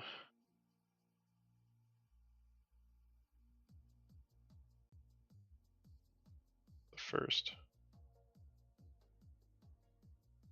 Use that chart. It's not a day. It's not a long-term or a short-term chart. It's meant at this level. But as we can see, we're making our way through that red zone. Could we make the same spike on both sides? Becomes another major question.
Yeah, let's take a look at the beginning of the run real quick.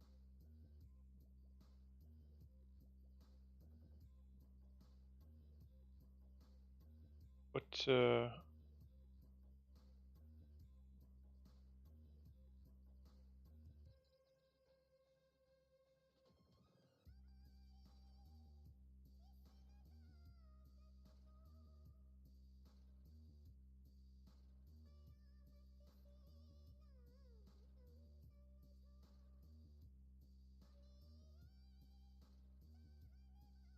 back even farther?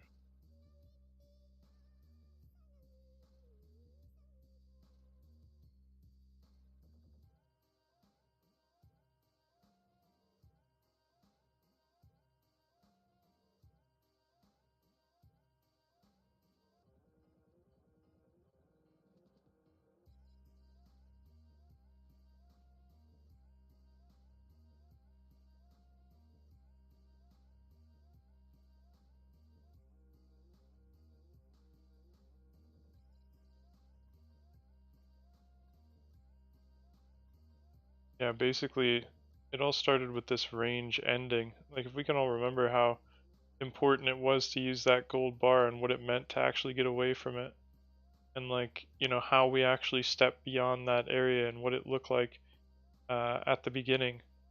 This right here was a picture of what this looked like at the beginning. I do remember that day. Came from this line up here.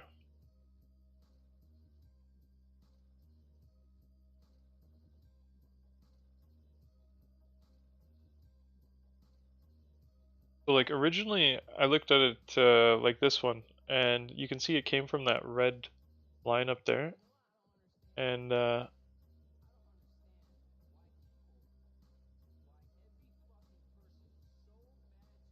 you can see that medium bar of this final one was there as well. Market's breaking out right now.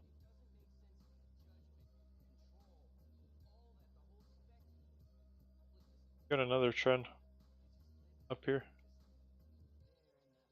Something I find extremely likely to return back to.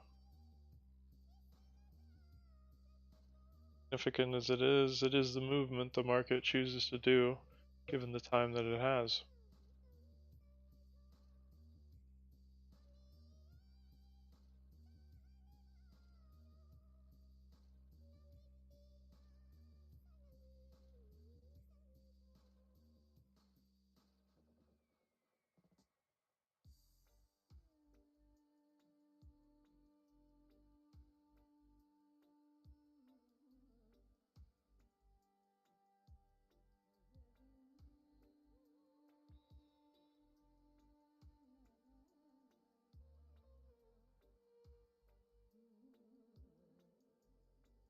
Put it on the other.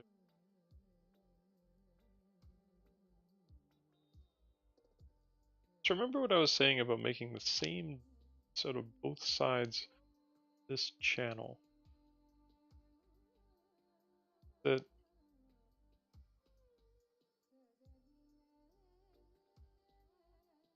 much going from the outside out, the inside out right now. Look what we have there.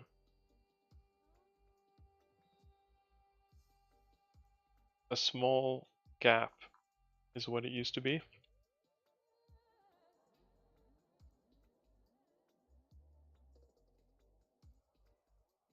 Something not provided by today. Something that's working ever so precisely.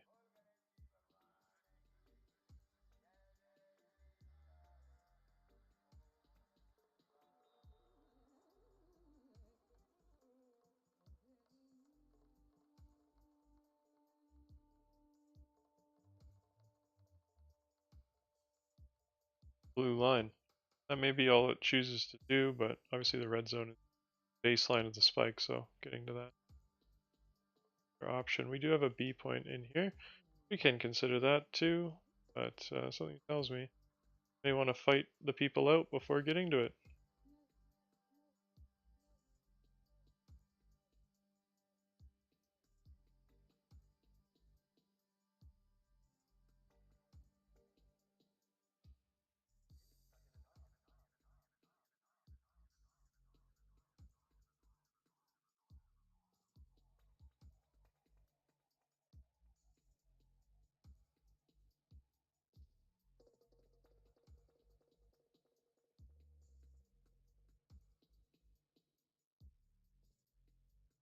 It's fighting them out, alright.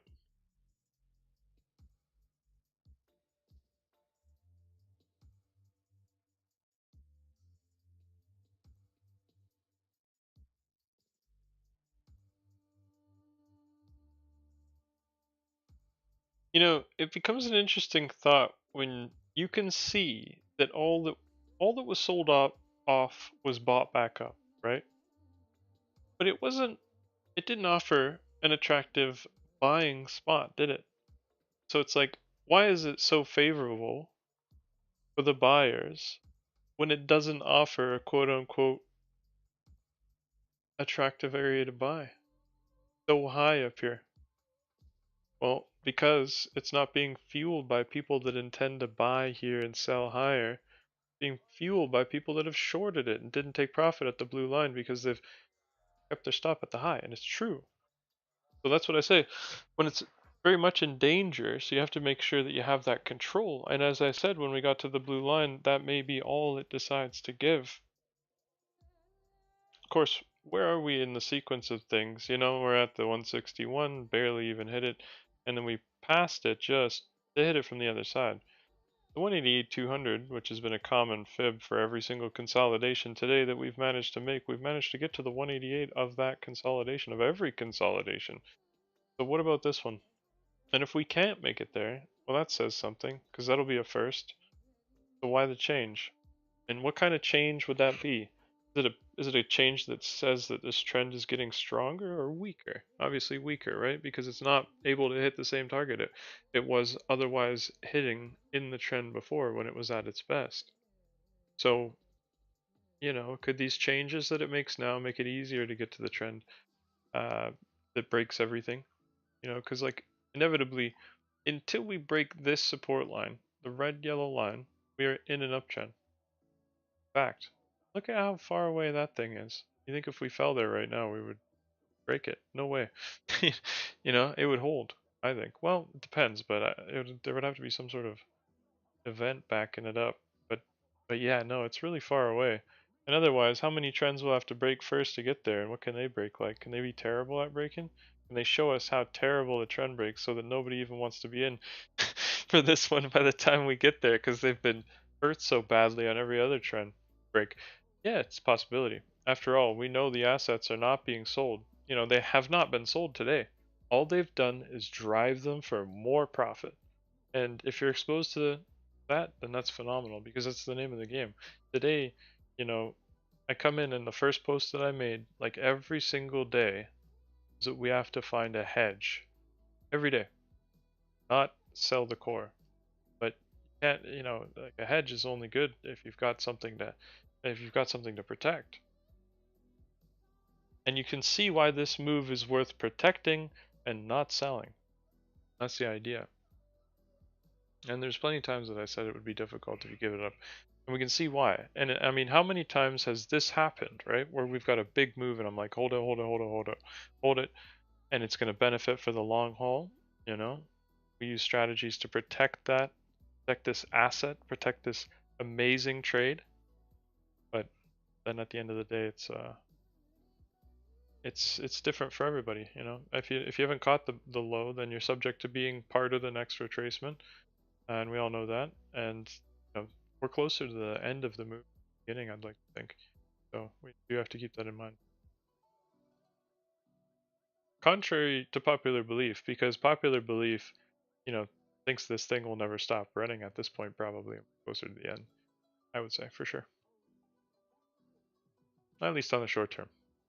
And for the people of today, you know, that they definitely have less people will be fighting against it, put it that way. It means it's easier to drop. We'll get the targets, there will be less people affecting you know, the ability for the big players to get a nice hedge for the end of the day. That's what they're going to be interested in. Lock that hedge in with a nice profit for the end of the day to end the day.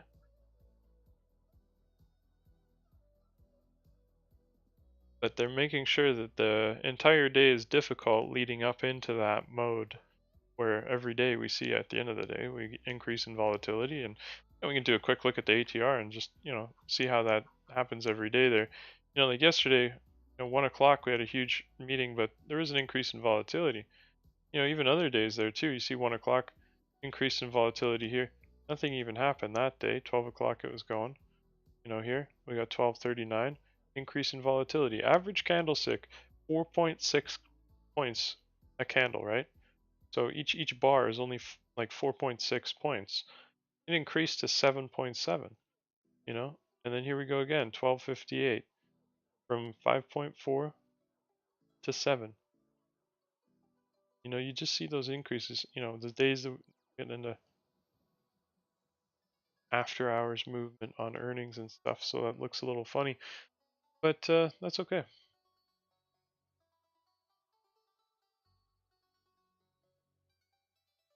I think it's appropriate to start to see differences in the way that we respond to barriers. I think that it's not going to require as long of a consolidation. Um, and you know what? We really do have to watch out with this movement because I mentioned earlier, how do we make it through green zones? Let me just draw it in here quick. We hit it twice, remember? Negative response, a little bit of a chop. They like to come back, right? Go ahead and look at what's going on right now. Like suspiciously particular, okay? So we do have to watch out for that. And it's already faked people out once by doing that blue line. The blue line, it will be seen again. And the movement that we could get could actually be like this time. Okay? So we have to watch out for that. Could we do the same if it's gonna do that, then could it be the same? That rings a bell, actually. I was like, well, hold on a second. We like to do the same thing a lot of the times, and I know it might seem simple, but it's actually true. Maybe it's a smaller version of it. You know, it would be attractive to get a smaller version of it. And I mean, what have we done up here? Is it two highs? I mean, could it lead to the rest of it? And what is the rest of it? The rest of it seems to be a predominant wave move down, and you know we saw that all day this morning. Like we saw that here, predominant three-wave move down. You know, and you could even say it has like a little nudge for like a five-wave move there too, and this one had that too. It did have that nudge at the bottom there. Sure.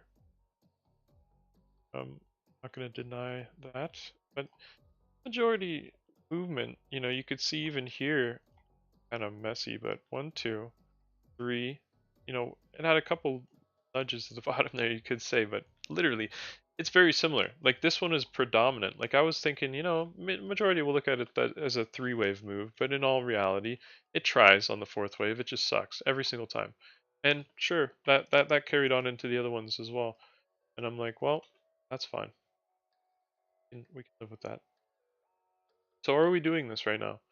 Because after the two highs, what do we do? Well, we try to get down, try to make an M. And every M that we've ever made, you know, it's kind of a cross between an M and a W. Cause like, what is that right there? If I show you just this, I mean, starting to look like a W at that point right there. Like if I just have that on, that's a W. Like the ones that we saw work so well earlier in the day. I mean, it's giving me deja vu with what we did down here too. You can see the similarity at least. That's my point. So okay, we know now. So we start to look for that. It's like on the radar. And I'm like, well, okay, what is this? Is this pop right here, this little bit? I think there's going to be something different with this one. You got to be really careful with it. So offering a lot less in movement as well than usual. So got to be aware of that. Also, it's happening at the controversial 188. I mean, the 188 people today have been, you know, when has it ever led to the B point? That's another thing. Can we see that happen at least once today? I think so. You know, we're closer to it getting to a B point than not, I think. Like how many is this in a row? 4? That we haven't managed to get to the B point of a 188, and instead it just grinds the crap out of everyone and then stops them all out. And I'm like, well, that's what it has been doing. So whatever profit it does decide to offer, best be protected. That's what it's telling me, you know. Like I'm like, well, it's that dangerous, you know, clearly. So we can see the blue line is coming to us as well, meaning that it's easier and easier to get hit every time. Can't help but notice that there's a little bit of a movement that this entire chop is kind of sitting on top of, which does give me the vibe of a Wyckoff. Very small, short term. We'd be in phase B right now, which phase B is brutal, and it might not finish properly.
gets away with being able to hit a target a lot quicker when it takes more time. When it's on an angle like that, like, inevitably, if it carried on this chop along that line, it would actually run into it, without any movement at all. So,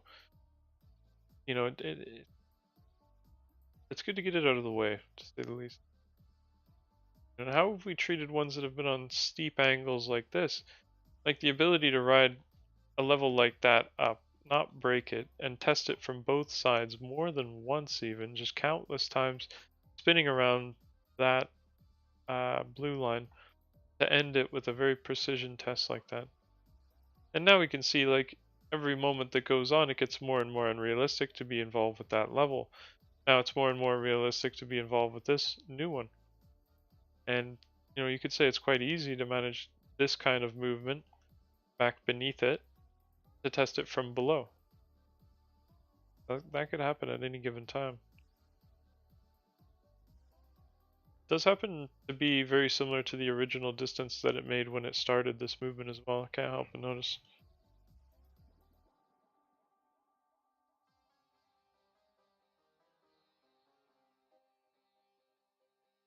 The movement that we had here, ironically, is very similar to the one that we had here. And did it not move down off of the two highs as it always does? And does it have this kind of trend here as well, like it did last time?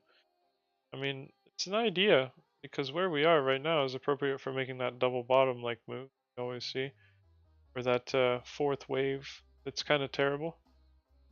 Is this the terrible fourth wave?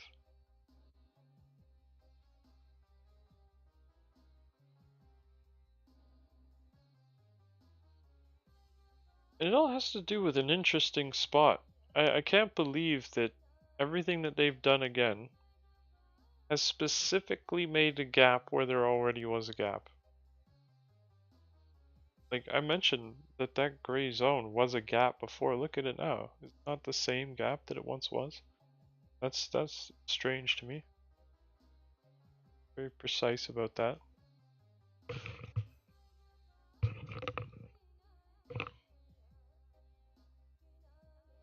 No long stops are safe above the B point. Yep.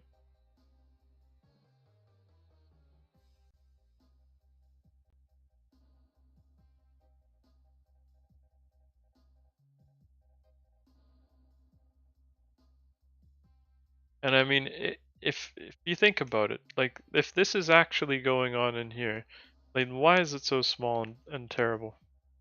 What else is going to be wrong about it becomes the next question. And it's like, let's say if it is good, how much is it going to manage to move us? Like how much did this one move us? It pretty much doubled the entire range, maybe a bit more. 188 it managed to get to. If this one gets to the 188, it just looked like here. Is that what everyone's fighting for? Doesn't hardly seems worth it, right? Especially with the B points all hanging below.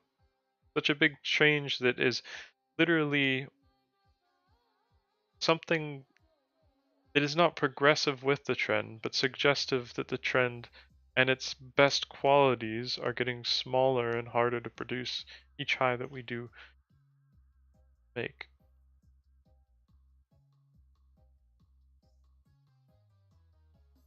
And I'm like, okay, let's say for instance it does play out and it gets to its 188. What is the next one going to get to? How big is it going to move? Like, because think about how big this move is here. And then think about how big this move is here. If it doubled and did its thing and everything like that, the next thing that could happen after it would be what? An even smaller version? Half the size of that? What's it going to do? Get us up here? So I'm like, well, what happens after that one? When it can't make one anymore because it's just simply too small? Does it decide to end? Or do something else? Well, what could doing something else within a trend that has something so typical, how's it gonna respond to something new? Typically not that good, so we shall see what that new thing is as it approaches the ultimatum of needing to effectively either show us it can provide us what it did before, which is creating bigger versions of what it's doing now, which I mean seems to be harder for it. We shall see what this produces. One thing that it hasn't managed to do on any one of them is get back to the B point. So let's see. You know, what if it does it on this short-term one? What if all of a sudden we get to the 188 and it feels the need to come back down to hit these highs? It'll be the first that it's ever tested the two highs from above. Because anytime it's ever made these two highs and then dumped off with that three-wave move, we've never seen the high of it.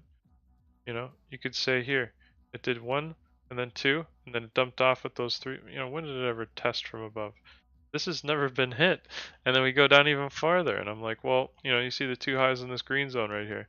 Then it went down again. When was that ever hit? Nope. So I mean, like, what? Do they all hit when the trend breaks? Because until the trend breaks, maybe they will remain unhit. But what could it be to get value sorry, what could the value be to get exposure to a trend that has so many untested B points? Could it potentially offer a great long-term reversal target in the event that one catches exposure to the break of the red-yellow line? I think so, personally.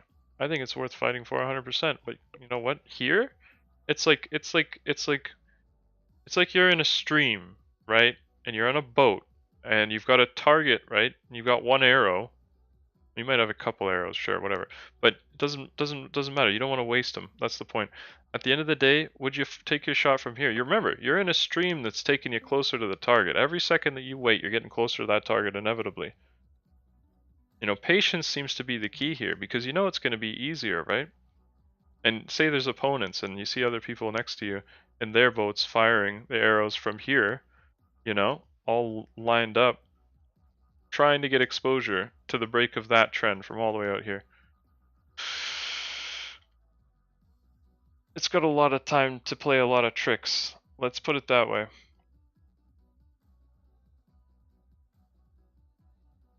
And I mean, like, okay, what's going on here? Why is it retesting this line? Because it's never retested this line before, right? You know, you could say that that's like true. So why such a big change? Because every time I've drawn that line in, I remember it's never tested.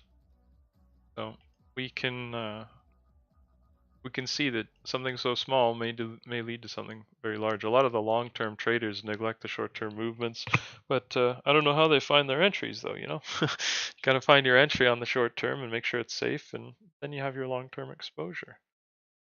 But at the end of the day, that can take some time. Sometimes the best exposure happens towards the end of the day, and I've noticed like the longevity of the trade uh, is a lot. There's a lot more longevity to it typically on trades held towards the end of the day, ironically. The ones at the beginning of the day have been really, you know, presented with sideways chops and heavy retracements before any major moves throughout the end of the day. And I mean, it's gonna change. We're probably closer to it changing than anything, I would say, because we've been doing that a lot. You know, when are they gonna notice? Because they literally stop trading when they're like some like you know some people when they finish they're done and they don't look at the computer again, they don't look at the market again, they don't learn from it again, and it's done. And that's then they'll never notice what happens at the end of the day, ironically. You know, a lot of people wouldn't. Especially if their securities only trade from 9:30 to 4 and they don't have any information on what happens throughout the night or in Asia or Europe or anything like that. Kind of a disadvantage, you could say.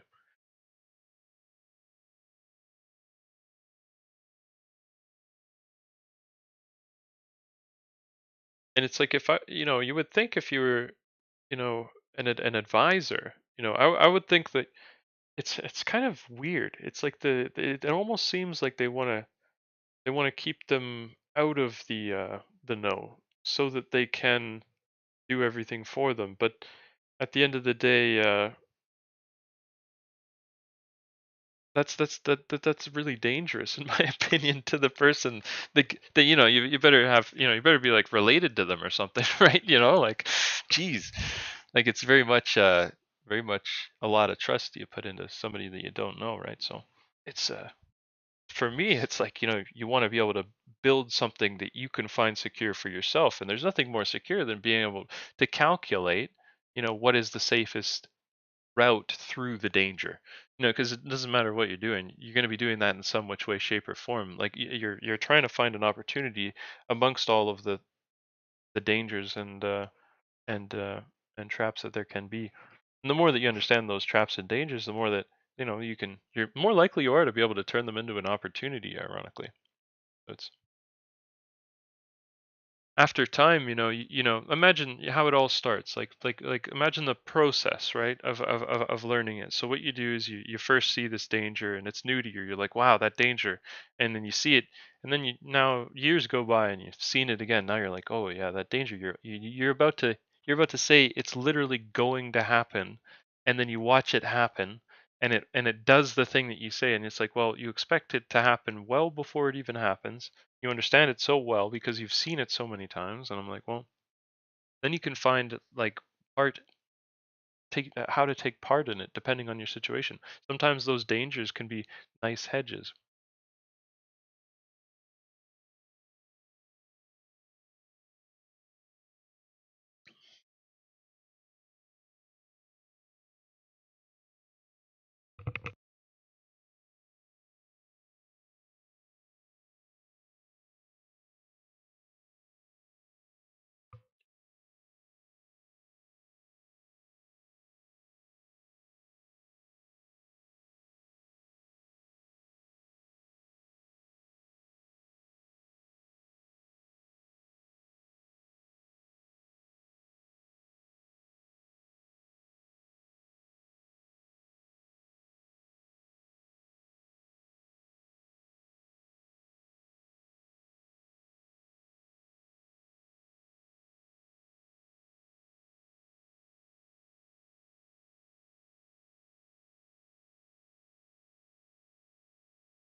Yeah, but basically, we are at an interesting point where it did make a secondary low. It has made those secondary lows many of the other times. Like I mentioned, it is like a crappy fourth wave, and I mean, like, can this pass as a crappy fourth wave?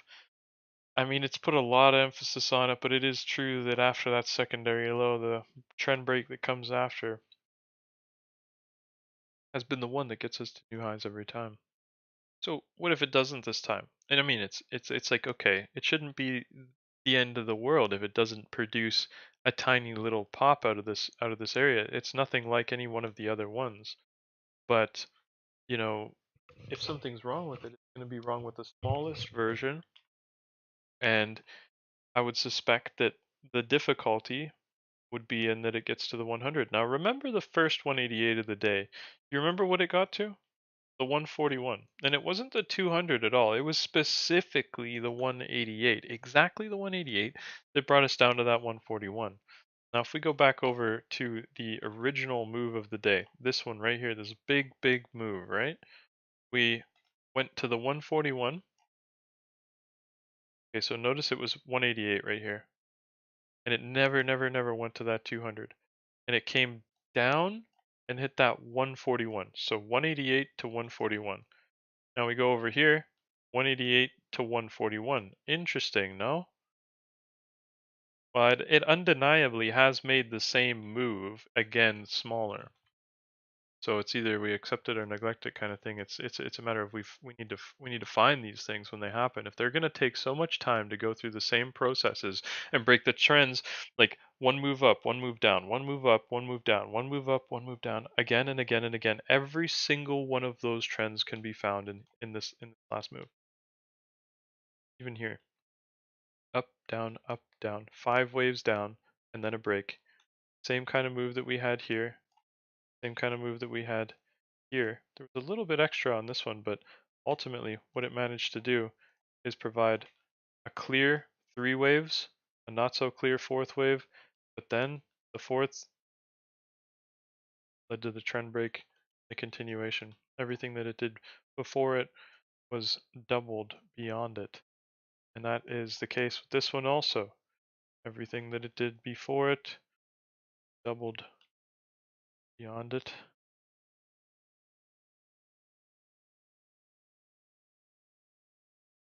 And I mean, it did it with this one too.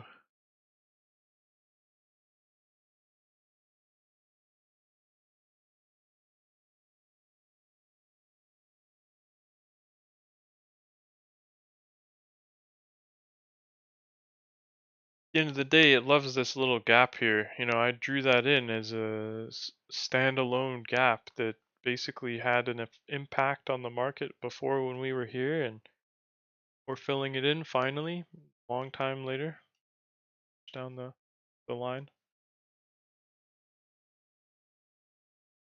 time after that. Been there last. It's been quite some time. We haven't seen that area in a long. The 188 200 is unsafe as well. So you have to understand that may be close to the end, and this move may be smaller than the last. But when it runs out of space to be able to produce the move anymore, then are we not closer to change than ever before? So it really, really does ring a bell. And if we can be closer to change, if there's a risk that it stops doing what it's doing and decides to do something entirely new, don't be surprised if it's in the opposite direction.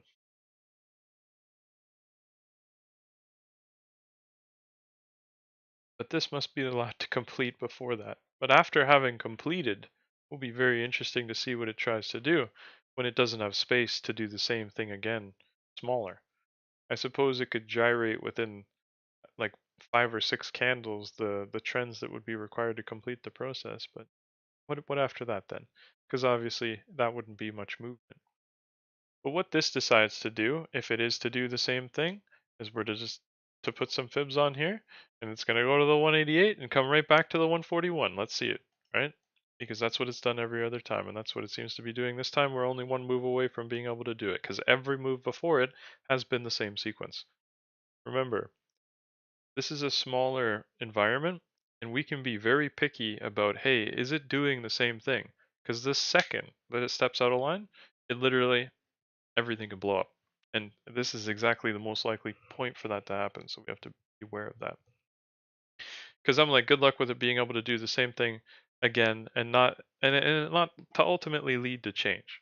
That's basically my idea.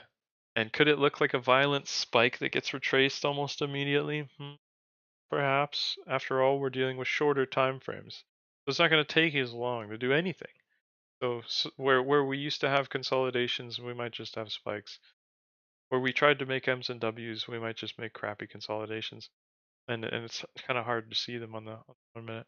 But we had this um yesterday as well, where the patterns got smaller to the point where it decided to grind into like very, very, very slow move.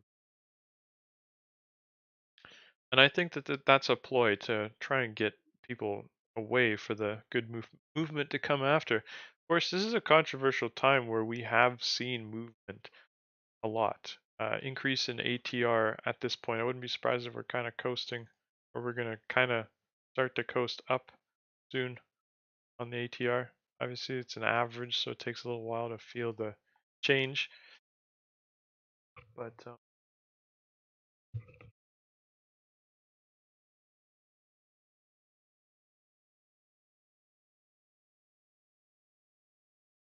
okay, so this B point here, right? Never been tested. This B point here, never been tested, right?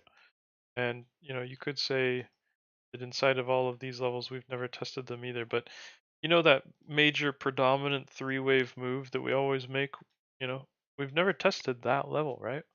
On any single one of them. Do you know that now, because it's smaller, it's easier to test that than ever before? So, Which predominant three-way move are you looking at? yeah. Which one? Sorry. Oh, sorry. The predominant three-wave move that we're looking at is here. 1, 2, 3. 1, 2, Okay, 3. yeah, that's what I thought. And yeah, it does That it was here. what made like a lower low, And ultimately.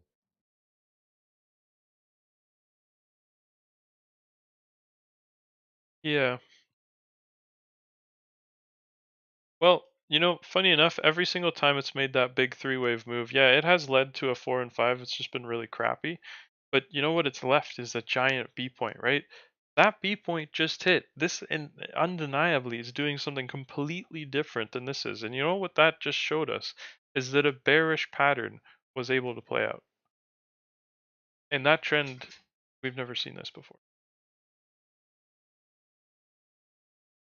So are we in the business of actually hitting the B points now? You know, that becomes a major question, and it all starts with smaller ones.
So even though it managed to hit the small B point down below, the one that is at the top is the one that generates the move to the 188 that gets back to the 141.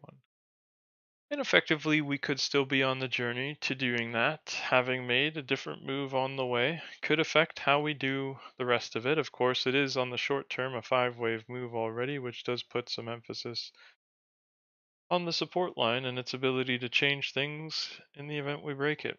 It has only moments to spend at this level before it's forced to break it. So again, that can we make it up to that 188 200? Buy some more time. The 188 200. If we were to get there now, we could make a move back to the 141, but it's asking a bit much almost. The fifth wave puts this line under a lot of stress. If it breaks it, I mean, are we going to get to the 188 200, or is it gonna falter some which way, shape, or form?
So the trend is breaking, but it doesn't have to break well. That's the interesting part about it. Keep that in mind that we're testing the high of the node, and the B point's on the other side of a gap down there, also testing the gray bar potentially. Can't help but notice that there is two smaller B points in there as well, like we have in almost every other sequence made today.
like what's your opinion on the B point, let's say on October 24th?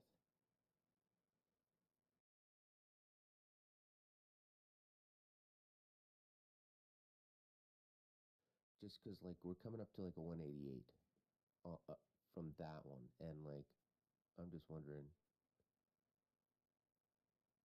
if we're just gonna ignore it or keep going because there's a bigger W that we've passed.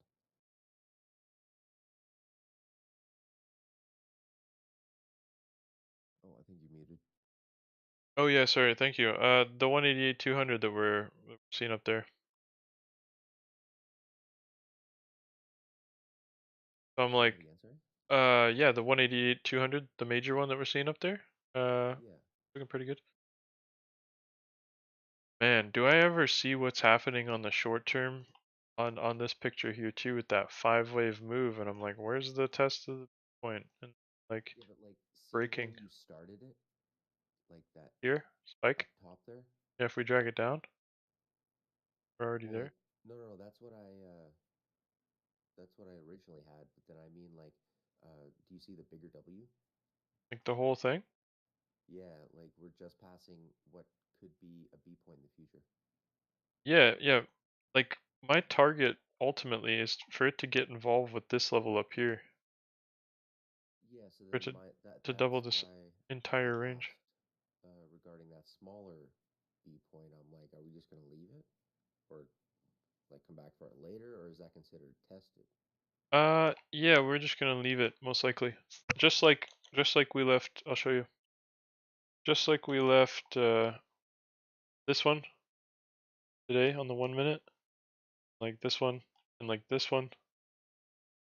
This one, And the like reason I ask is this because one. we're coming up to the 188 for that one. Because you can see, especially the first W in the sequence as well. Like how many W's have we left untested here? This W it started on was a W. This W right here is also one.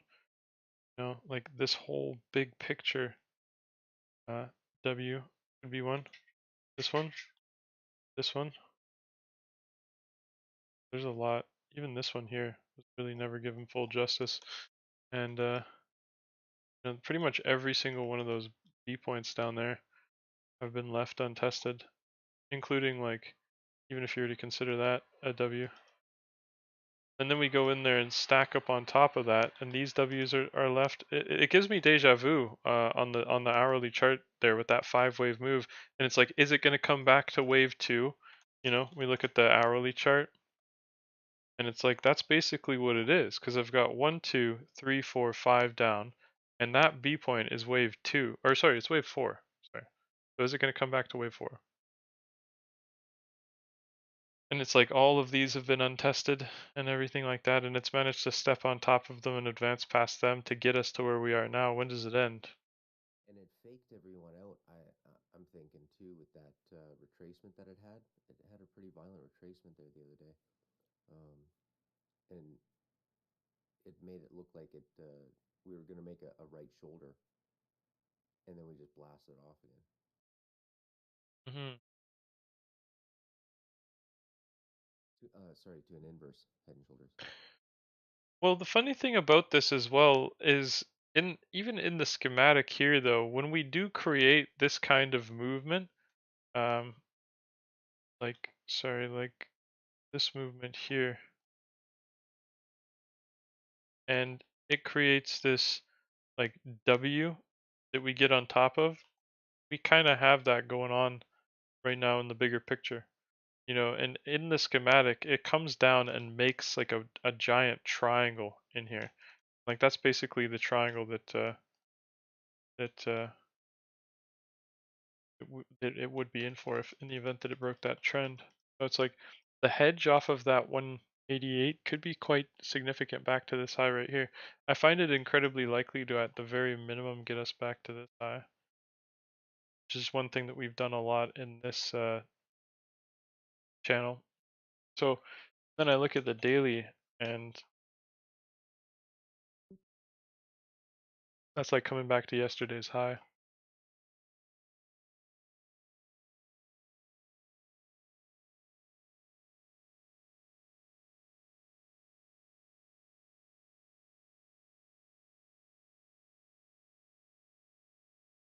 We're just about to hit the top of the node there too, which could be a ticket right back to that blue line.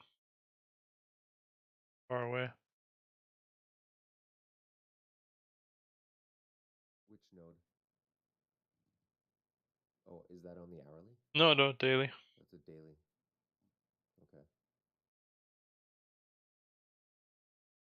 Does become the question of, are we going to generate what we did before out of the other side as well? Because my idea with this wasn't it for it to play out to the downside, but actually fail to get up to this target.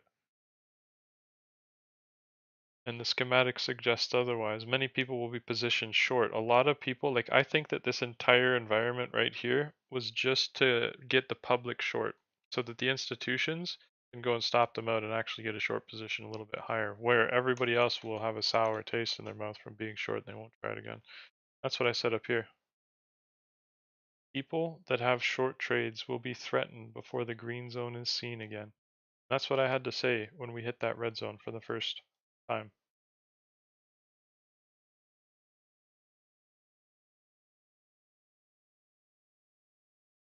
And after all, we came back down to test the high of this rising wedge that was the blue and white line. Basically, we've come back down to snipe that level. Like, it basically just, sniped it and came back up.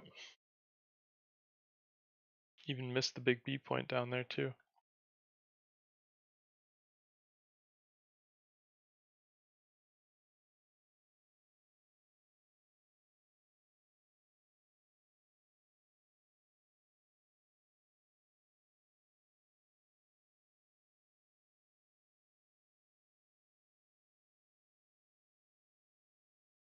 So far, it's not managed to make it to the 188 and return back to the 141, but instead it went to the 141 first and cannot break it.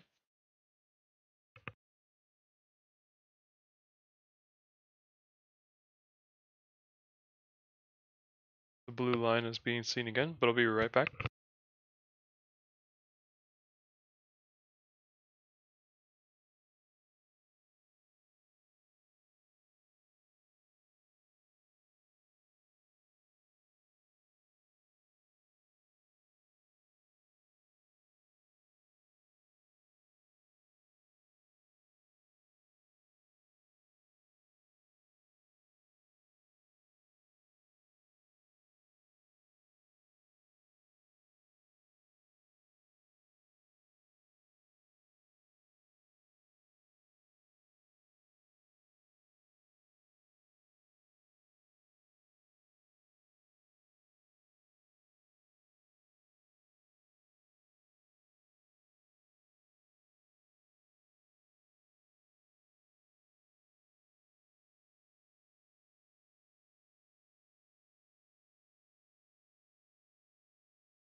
So we popped up off the blue line there.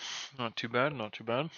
After all, it's made a high with a higher high and a lower high as we currently sit. We're at the high of the node, rivaling the 141 again.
Just hitting the B point now.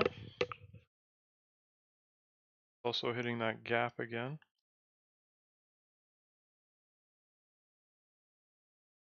We've got a new trend to be broken shortly.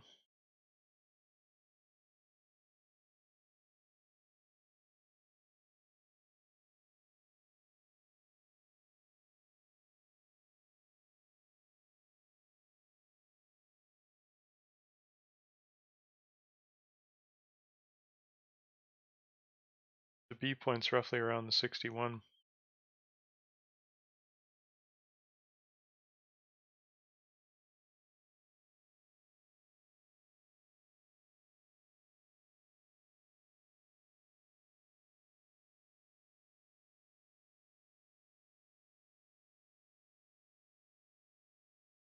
That's where we are right now. Basically the 61. Having hit the B points and trying to fill in the gap with some of the volume at the B point in 61 itself. Not much of an impact as before though.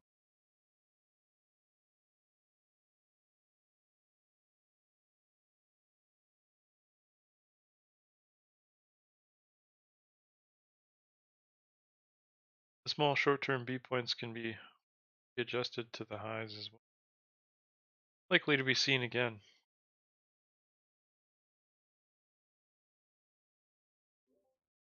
Hey, I gotta take off, John, but I appreciate you, my man. Yeah, man. Take it easy. Yeah, everyone else. Have a good one. I'll catch you guys later. Yeah, take care, Hanky. Have a good one, man. See ya.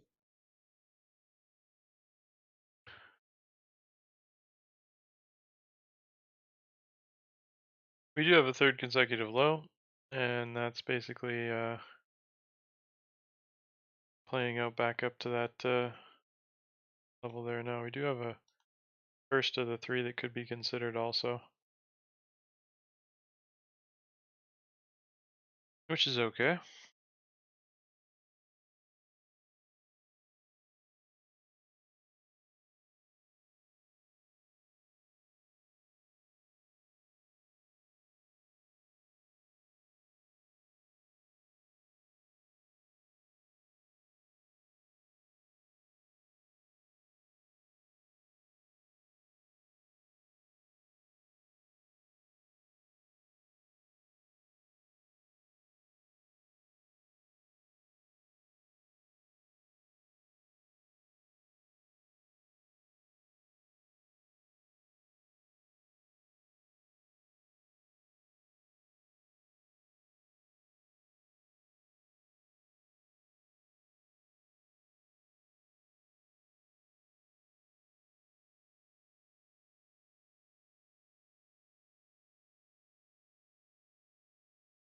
The blue line gets tested again, of course.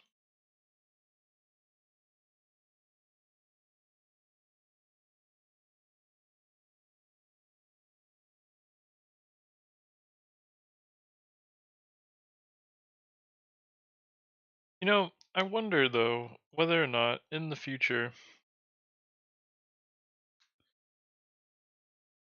this line will lead to this one.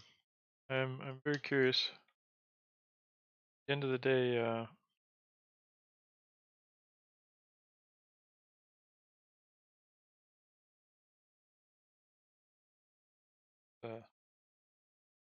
different line. I'm curious about that level in its own way. Not a target, but something that could lead to this level.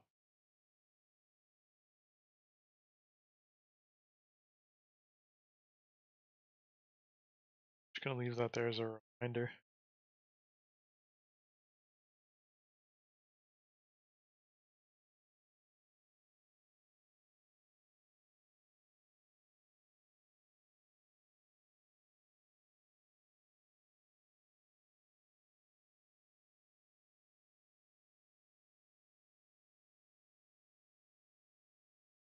Confirm we have a new trend as well.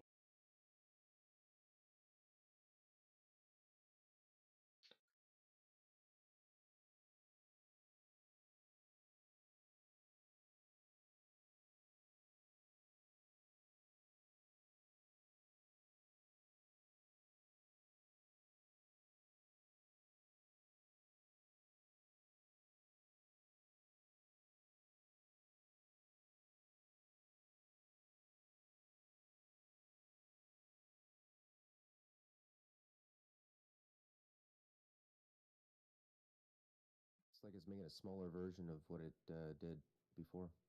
Mm-hmm. Yep.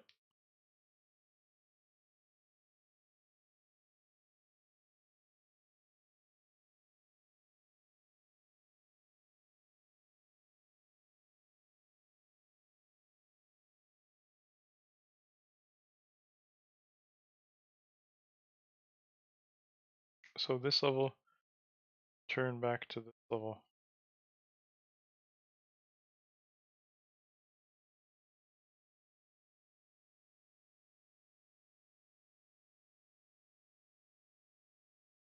So basically it just means we don't want to drag our stops above that high when it does get formed because it's likely to get tested.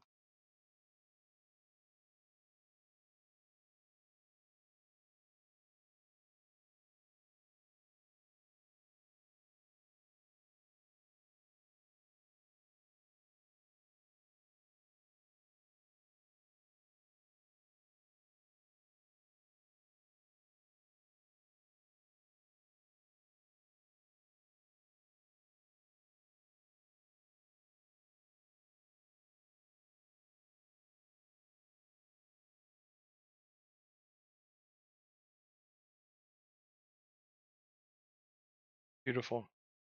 Somebody else is exactly working with the same expectations, and we'll see in a moment what they're going to do with this position.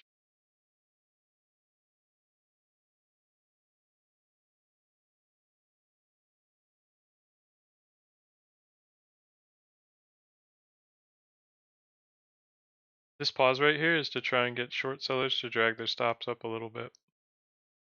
Some of them just give it a little bit more room, which means they'll lose a little bit more money, inevitably.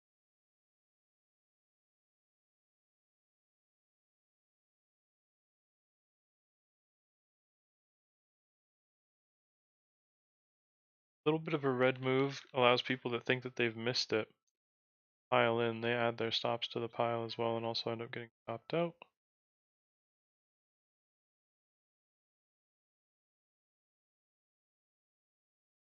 And immediately on the largest stop out, it kind of like stuns them all for a second, so they pause it for a second. Allows people to reshort their position in anger, and then we go for their stops again as well. And then it's like a clear ground for a little bit where the institutions can make a move unthreatened by the public. We'll see that here in a second.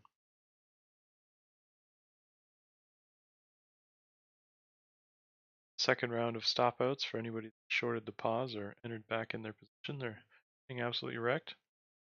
I decided to get in, going long. Yeah, yeah. It's interesting when you're in on the squeeze.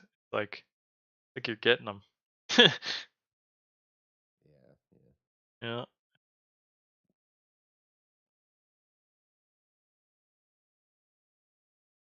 Yeah, letting her ride now. Got my stop in profit, took some profit, so we're good. That was my first trade all day, and it was like the fucking highest point all day. I just knew it wasn't really gonna retrace all that much. Yeah, yeah.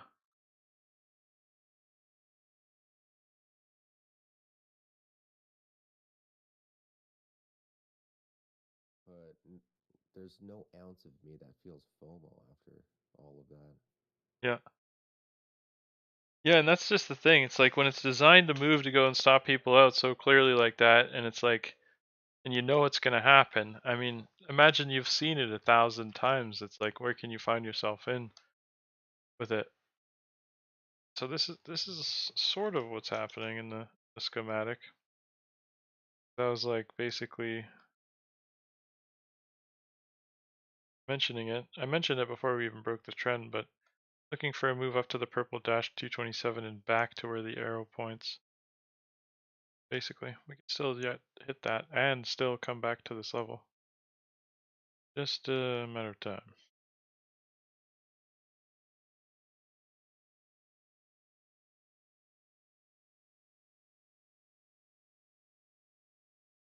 Like, I don't know how many times I saw this hit my, I guess, parameters to take a trade, and I didn't take it.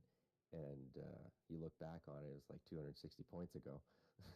Yeah. I'm like, oh my goodness, how many times am I going to watch this get within my parameters and then not take it? It's like, how many times you got to be convinced? Mm-hmm.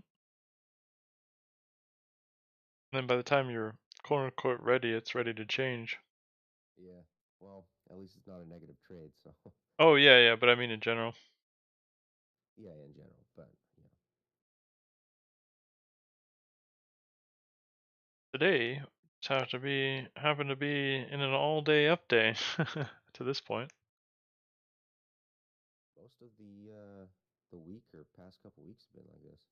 We had that one down, the straight down day, like a couple hundred points, right? But Yep. I feel like that though was just uh, somewhat of a fake out.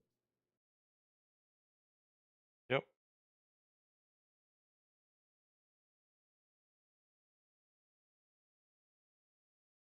Like somebody found value in it.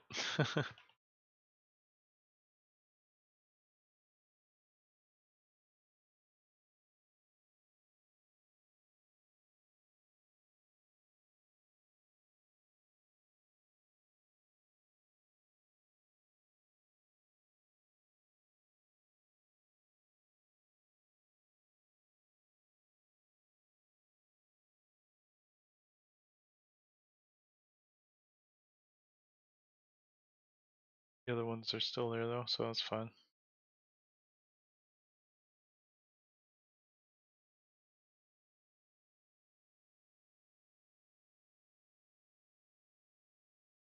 But yeah, just because we've come back to clear these points from like a 141 or whatever, doesn't mean that they can't be again seen from higher levels. Like that level, it's not even really that significant. What it is the old 188. And I mean, it didn't get any action. They don't care about it. When the whole thing today was to go from the 188 back to the 141. Does it still want to do it and it's just doing it differently becomes a question? I think it is. I think literally this move is for everyone that's paying attention. Because not many people will notice that it went from the 188 back to the 141 as many times as it did. You might think, really? They wouldn't? But no, they wouldn't actually. A lot of people won't notice. And this is the move that I think the market does religiously in this trend, and I wouldn't be surprised if it did it again, especially because it looks tough. It looks like a three drives pattern. It looks like it's a bearish pattern, and it's going to get people again. So I'm like, okay, danger, in other words.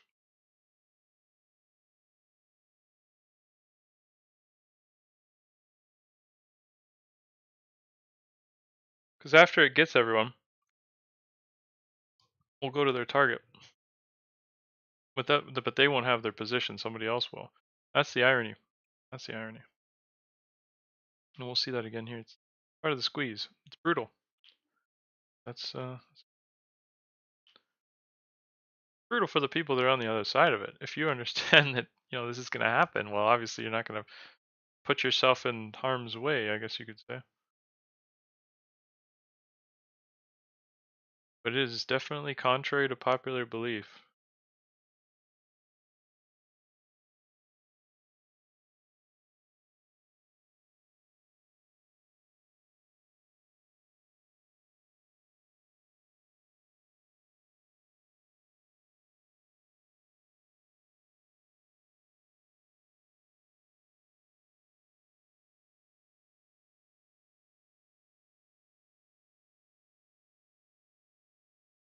Also, getting back to the test of those two highs is something that we really haven't been able to do on any one of these previous motions. So slowly but surely, everything that we are doing and everything that we are used to in this trend is coming to an end. So what happens if everything changes in the trend? Don't be surprised if the trend changes, right?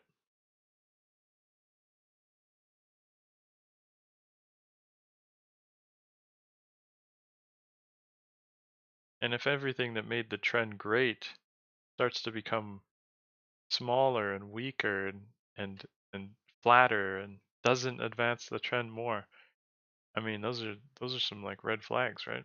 So I would call it a red flag. Everybody knows what a red flag is, like, something that stands out, alarming.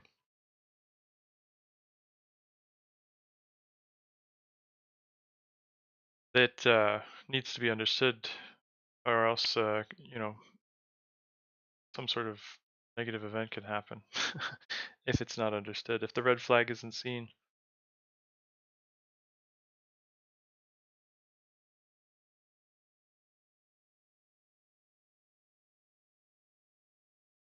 We're coming up to the change of the hour too, and I do believe that we're going to start to see the end of the relationship with this blue line here. Like, we used to have a different one, but I since removed it. But this one is undeniably in action at the moment. And of course, within our last W that we did hit, notice that this blue, not this blue, but this yellow line, it was never hit here, right? Like, well, I guess you could say a little bit of a retest there, but it was never hit like it was here. And like the W didn't come back to hit it, kind of thing. And it never was hit anywhere else in the trend.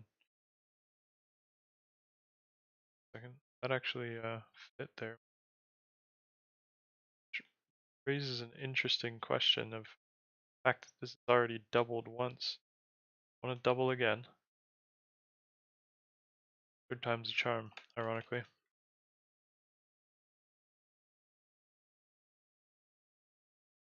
Because it takes 5 moves to get 3 highs. but we've only had 2 portions, 2.5 you could say, out of the 3 highs that we have. And maybe this isn't the real high that we're looking for because it's not one of our portions. Like, we didn't do this thing. We didn't do that thing, you know? A lot to be said about that thing because it's, you know, they shut the robots off at that distance. You can see clearly it's not the work of the public. It's an allotment, an order size that the market respects this much. You know, like however much capital is being injected, you can see this one's unobstructed by the public. This one, it's like hard to get off the ground. Same amount of capital though.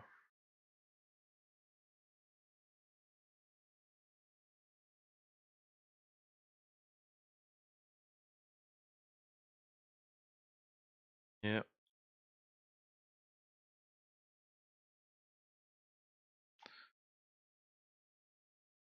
And it's like, you know, all these moves are meant to get people out of their long trades and prevent people from acquiring short trades and prevent people from being able to catch something that's not going to be part of the next retracement. But the high that we have is undeniably going to be an extreme. And, you know, we're coming into the end of the day where people, again, will start to dry up as they find more and more risk in trading towards the end of the day, especially going into the weekend. I find it incredibly likely that if we finish the day at high of day, that there is some retracement over the weekend. Might be right back at where it started by Monday, but through the weekend, might be profitable for those that have hedged it. Just, you know, because I find it very, very likely that with all the crap going on in the world, gotta be nuts not to be hedged through the weekend. There's some sort of hedge position that will be acquired through the weekend. And it's likely to be made profitable before we continue up next week. So it's Speaking of like, the wars, yeah, there, I did see a video. I guess it uh-oh. was word from down in the ports in the states, a bunch What? of seaports, because the United States is supporting Israel with weapons and Right, right, explosives, right. and as they were loading them onto the cargo ships, the workers found out what they were loading onto the cargo ships and where it was going, and they just walked off the ships. Why? They don't support Yeah. the bombing of Gaza Interesting. because they know Well, exactly where those missiles are going to be going. just get the military to ship it. You know, that's fine. At the end of the day, nothing we can do about that. I'm sure military will do what it wants. Yeah, no, I'm just saying, like, there's a lot of cargo shipping, like guys walking off the Oh ports, yeah, and yeah, yeah. if Yeah, I it's wouldn't the doubt stuff it. that is making people money, then There's a that's lot of fine. Palestinians and a lot of Jews in America, right? So a lot of Yeah, Muslims as well as a lot of people wanting to tell you their opinion too. That's for sure. yeah. Well, I'm just saying, I like, don't if they're really showing up at the ports get with these ships, and then and then they're walking off the ships, then the ships can't leave, and then the ports are kind of frozen, and then it affects everything. Yeah, yeah, yeah. That's kind of what I meant. Yeah. No, yeah, no, you know, I totally understand. It doesn't matter where those bombs are going. You know, you have a right to not want to put them on the ship. You know, I can see, respect that 100%. I Yeah, don't no, like the I'm idea sure they don't of want the anybody cargo using any ships kind of moving weapons. as well. It should be illegal. But good luck with Because if they that. don't get those ships out of the port, then like other cargo ships can't come into the port and get cargo off, and then it kind of like holds up like the whole production line within our country. Yeah. So that's Yeah. what I'm saying. Like when you were talking about holding over the weekend, it's like stuff like that could be happening. Oh no, So so the institutions literally will be holding their assets, but you know, they're not going to be able to find the liquidity to get rid of them, so they have to find a hedge or some sort of oh protection in no, the yeah, event that it that's that it happens. Yeah. And I mean, at the end of the day, you know, there's likely to be some sort of opportunity towards the end of the day here that can provide that. I think we're closer than ever before, making some I wicks and was spikes thinking up that here. too. I was like, okay, if this comes within the parameters that I like to take a trade, this might be like the last opportunity of Mhm. the morning. So I was focused in.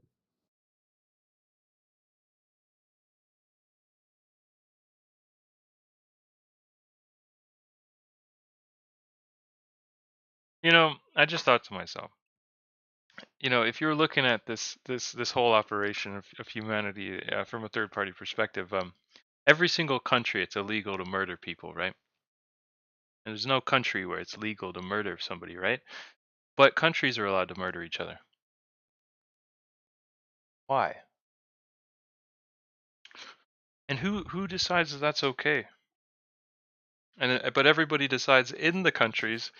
We're not allowed to murder each other in the countries, but you can go to war with another country and murder their entire country. I'm like, well, that That's doesn't. absurd. Well, I mean, Yeah, it you seems would to be think that's that the the case. easier it is to kill people, get away with it. Yeah, I know. It just seems ass backwards though. If you were looking at it from like a third party perspective, like we look like a bunch of idiots. Like I was talking to a person who graduated from law school, and they were saying that being a lawyer is not about following the law. Being a lawyer is about exploiting the law and finding ways around it. Because, like, you can quote unquote break the law a million ways. There might be one legal uh, way around it that you could fight for and then get it. Yeah, but you know, that's I remember I had a conversation about that too, and it's like, are you a good businessman or are you a criminal? If you find a way around something and it's not right to do it, you shouldn't friggin' do it. You know, that's what it comes down to. You know, grown adults, right? We have to understand if it's not good to do. I mean, other things are like, let's say for instance, like it's not harming anyone. It's like, tax evasion or something like that. That like, and let's say you are in a country where your taxes go to a dictatorship or something.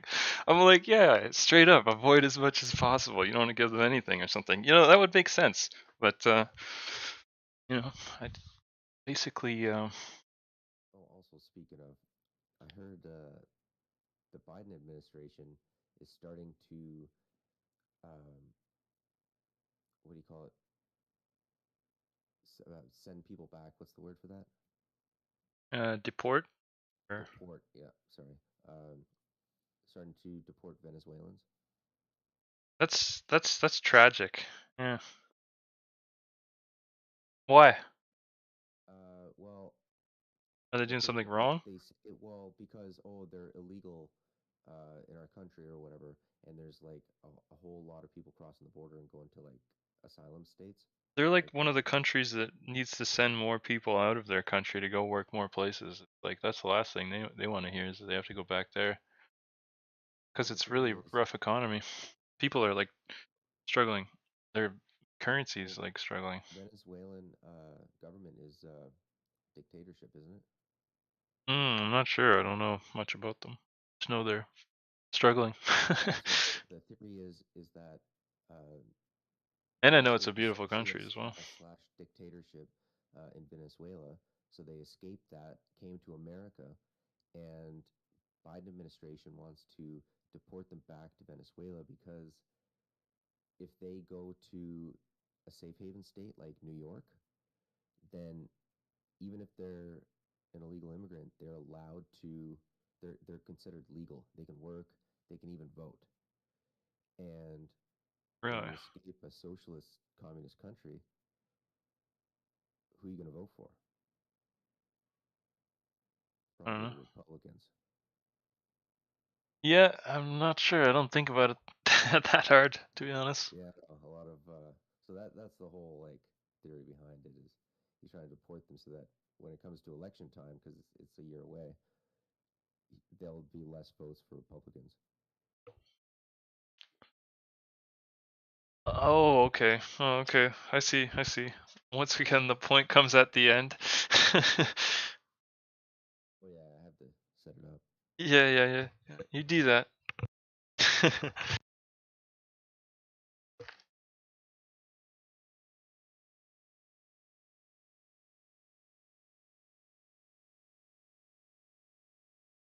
Yeah, it's interesting. So here we are breaking a downtrend. Got a blue line here, and then basically we've got that three-wave move down that follows two highs. And we move into that. Like I've noticed that, making those two highs and then making a three-wave move after has been one of the major culprits to being able to break that trend. When we see this kind of movement, trend break for trend break,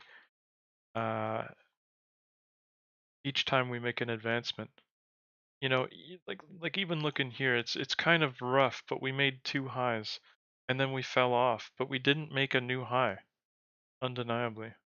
Then we came down for a crappy fifth wave and reversed up. This is intriguing to me because of the fact that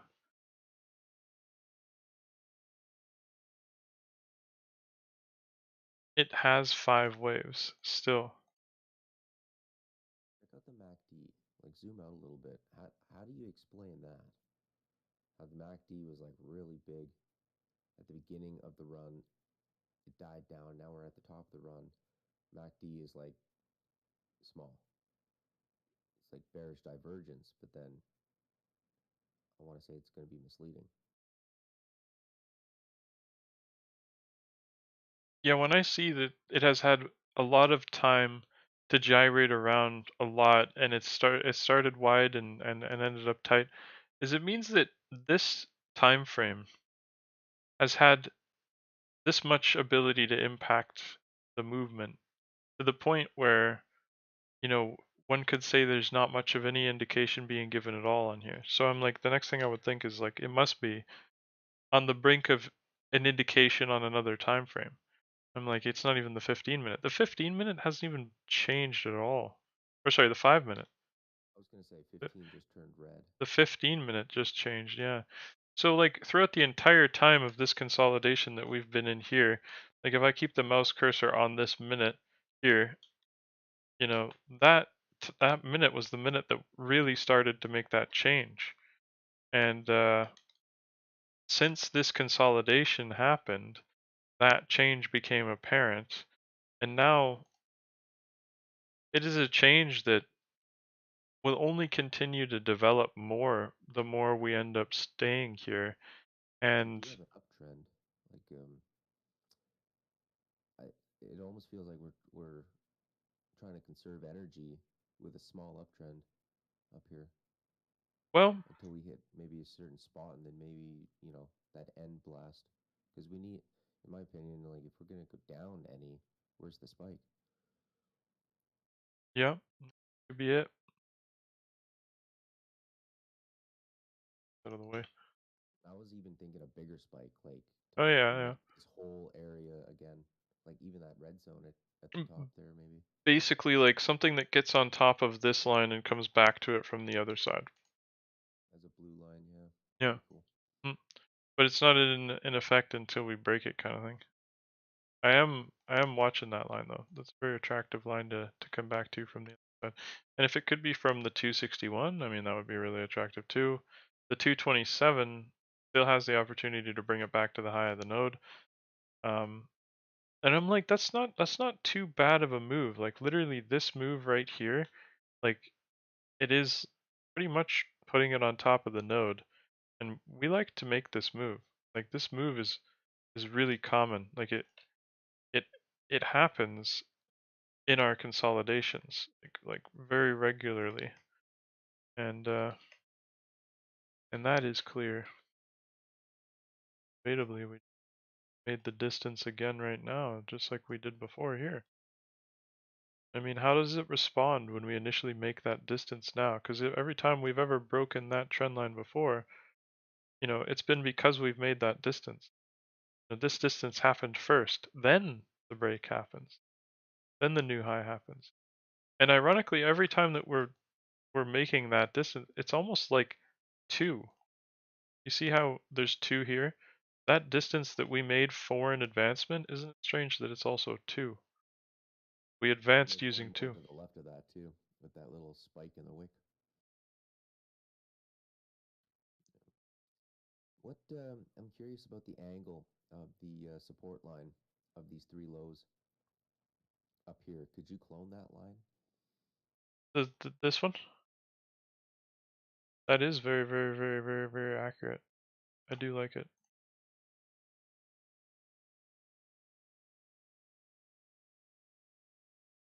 I'm just wondering Is that the angle, or is the support line the angle for the top line?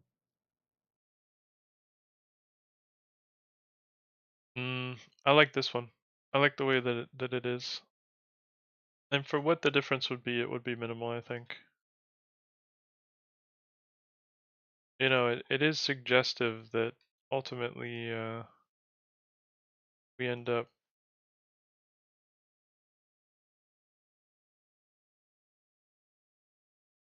doubling. Which, I mean, if it takes this much time, it doesn't even have to leave the range. Oh, that's the whole day. Interesting. Oh, but you know, that would also be on the very, very, very, very minute that the entire trend from the beginning of the day. I guess it wouldn't be the entire trend. The entire trend would be the red line. You can see how much farther away that red yellow line is still. You know, this trend that we have right here is merely just one that can break in the sequence of getting us to the entire uptrend. And obviously we've got all the weekend to get us closer to that level. I think an S wave by the end of the day could be very, very appropriate. And part of me wants to say that it's not an S wave like this, but an S wave like this. One that actually uses this underswing as something that can propel forward, turning this into a left shoulder perhaps. And leaving the B points untested, perhaps just to get them on Sunday. But when it gets them, it may only get the middle one. Gotta watch out for that. It may even go sideways all Sunday. Oh yeah, yeah, that's possible. Yeah. That's always possible. I It's mean, been doing that. oh yeah.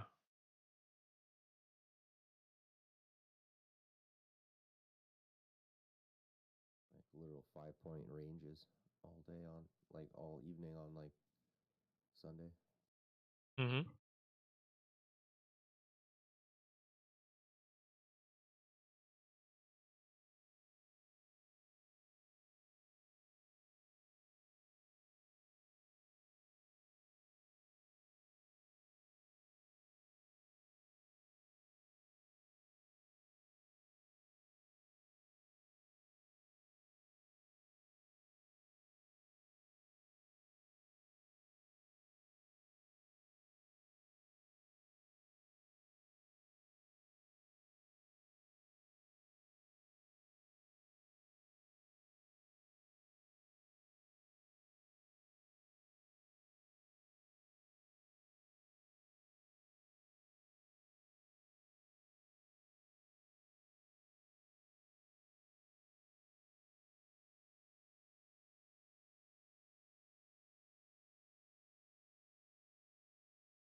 Yeah, part of me,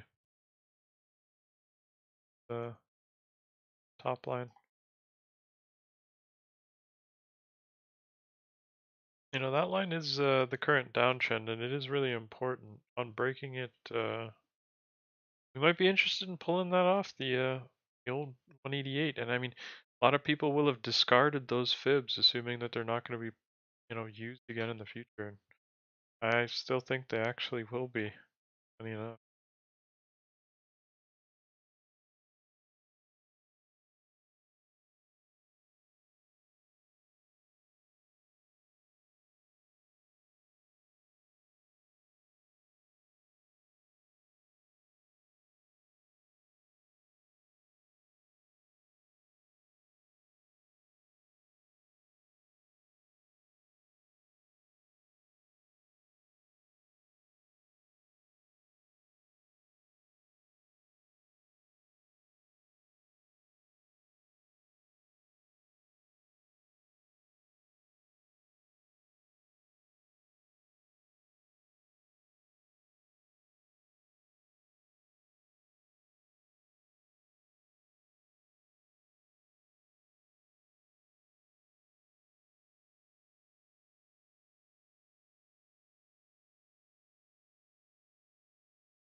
you get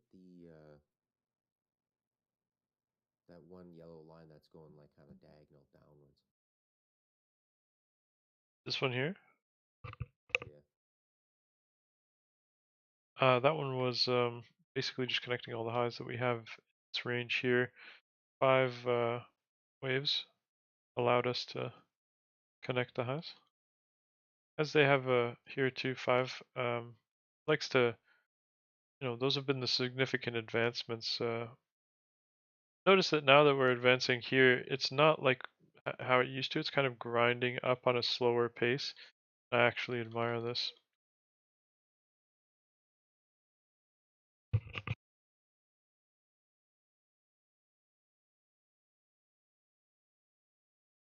We are at the break of the yellow line right now. Like, watch out for a retest.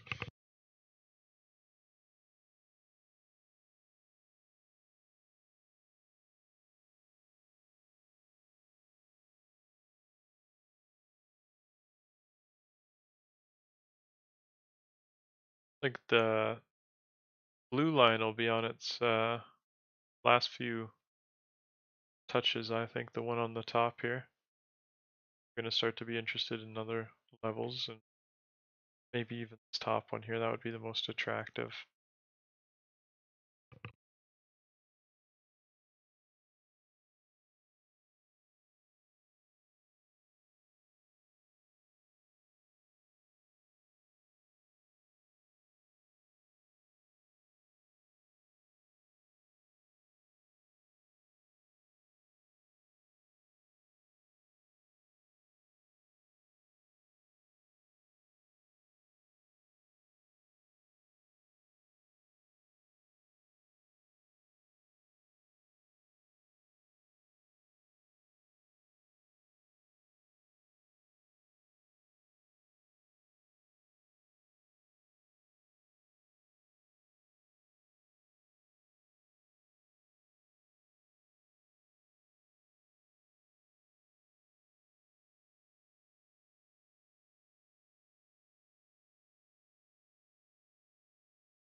Like they're buying into the dips. Pretty much the symmetrical triangle can have fake outs that effectively offer interesting moves back to the triangle. We might have an even distance on both sides by the end of it. Of course, there's still an eternity of time that remains from not only the short-term trend and the tip of the triangle, but the next major trend, final trend. So like I said at the beginning, plenty of time for traps and tricks and such. Ultimately, I'd like to see it finish with spikes on the high and plenty of time for that.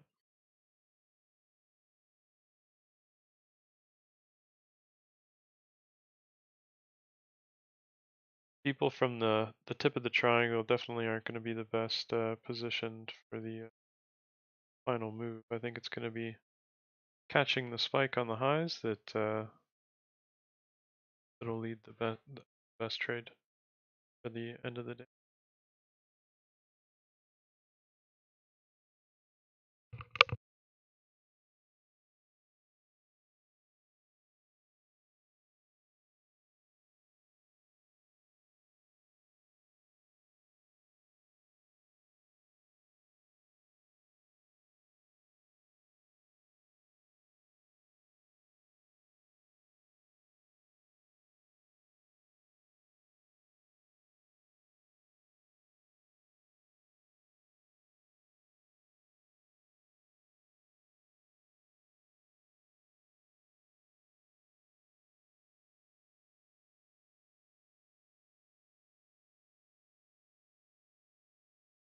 Like a reminder of why did I draw so many arrows, insinuating it could take not just from here, but all the way down to here. I just took this arrow off. Like, nope.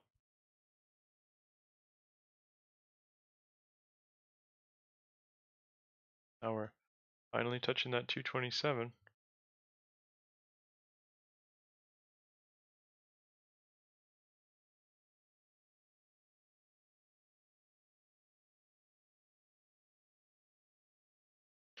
We've got B points that have been formed here, effectively monitored.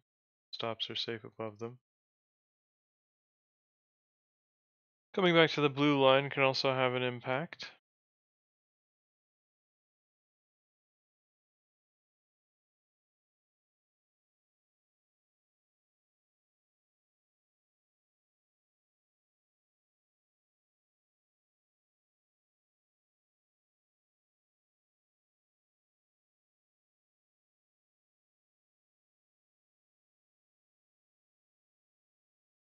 That's pretty straightforward. At the end of the day, they tried to make it happen, but then they did. Of course they would, though, right?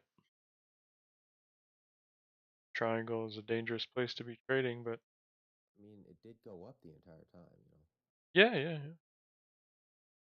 Like it didn't make any lower lows. It just kind of made a lower high. No, yeah, it's a beautiful staircase, really, if you think about it. Stairway to heaven. Looks good, yeah.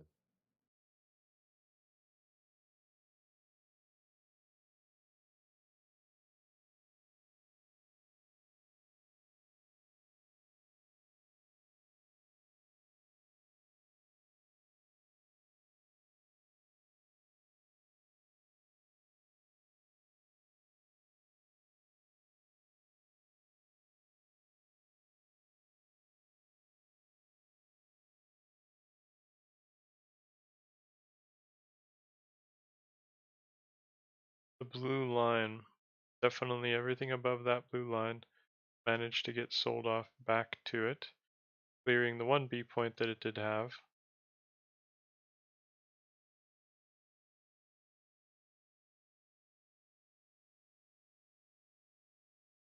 The entire final push is subject to being erased. Watch out for that. So no stops are safe inside of it.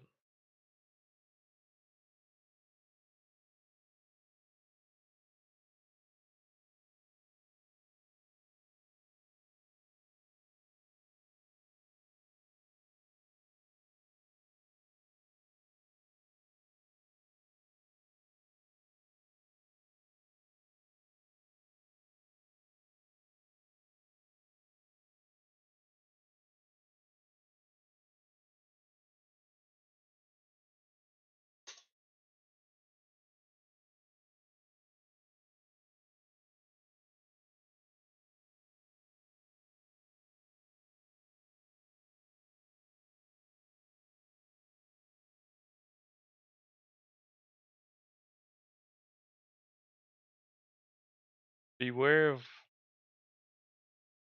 where the arrow points and below it.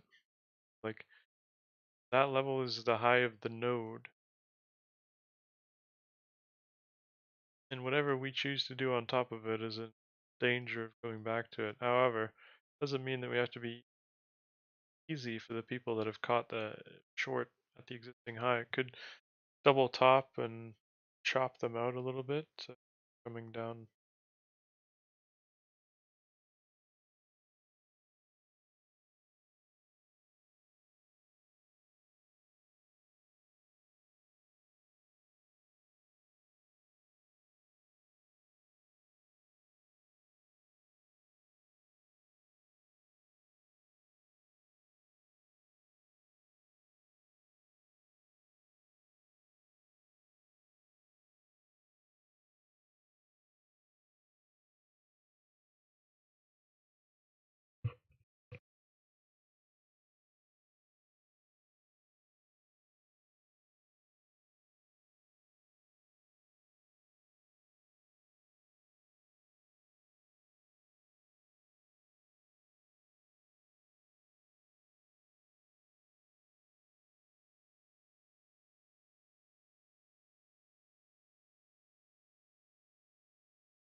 So after a small test of integrity, we can see the secondary high is once again rivaling the line, and the 227 cannot continue to be seen unless the blue line breaks.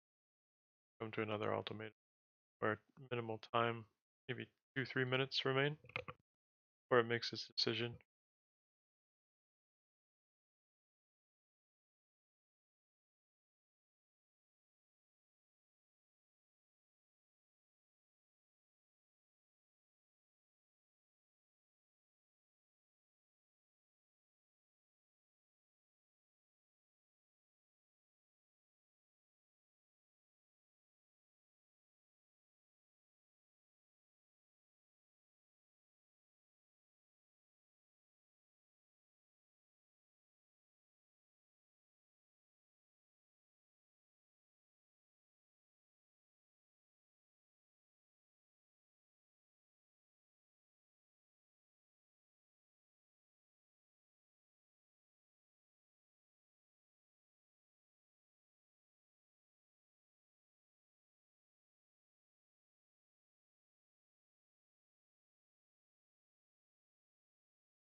Very small triangulation up there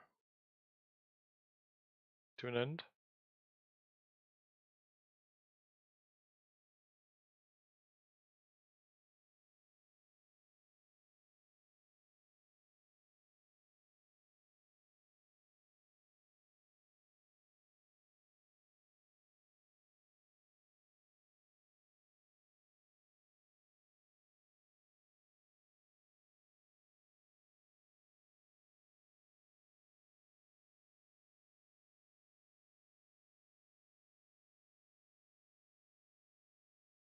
Remember, with these triangles, it is the case that we like to make them even sometimes around both sides.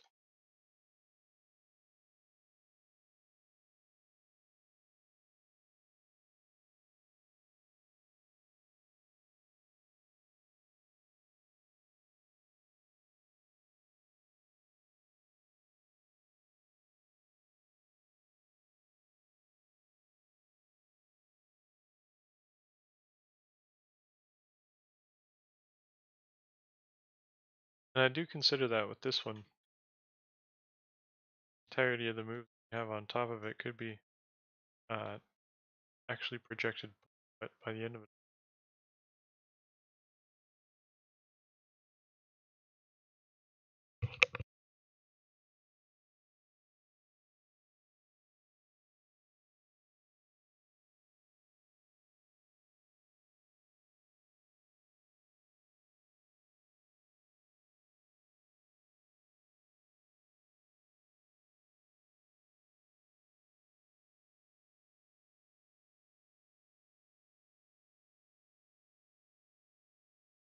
That's the imbalance.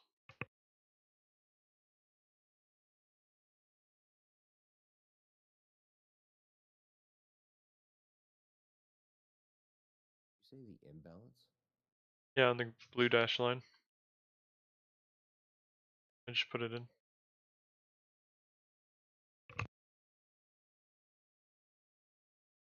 So we can see there's not too much time or space until then.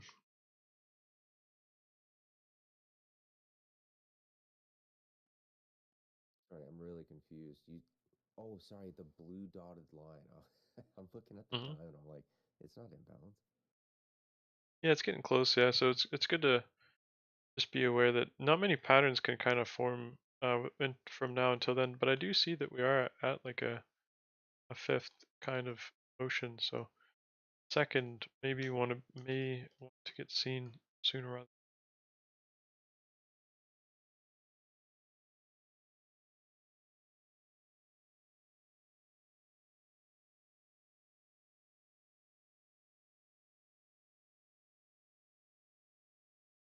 So coming back to the blue and white line from the above side could offer an even more attractive short-term profit target.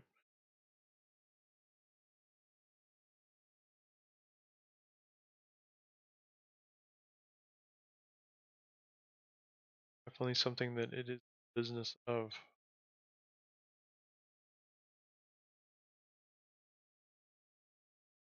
Not too many points on that, 4, 5 points.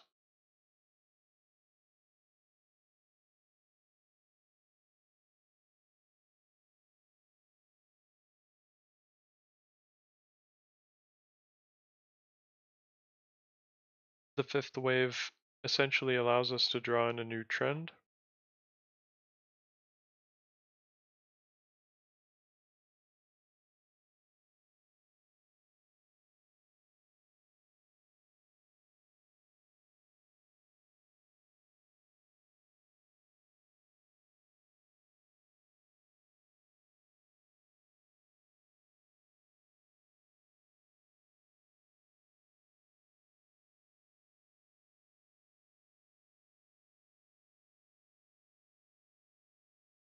Also a retest to the tip of the triangle. Something that really hasn't formulated. That is something that assisting with the break of the yellow line.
Tip of the triangle. Straight back to the tip of the triangle. Everything was retraced back to the tip of the triangle. We can duplicate that on the other side of the triangle. Not only this one, but the one below it. And might be a little choppy progress, but that's fine. Or process, but that's fine.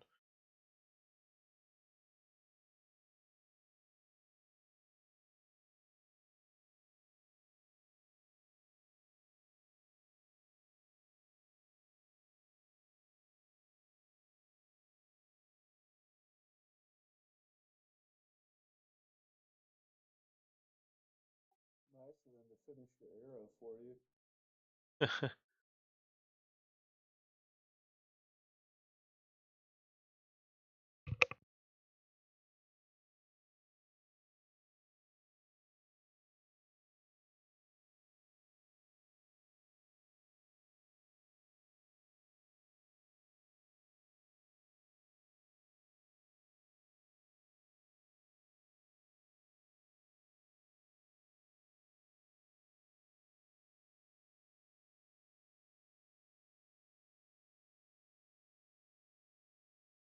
After a 5-wave move, we typically get a 3-wave move, and that could look like a head and shoulders, so that's absolutely fine.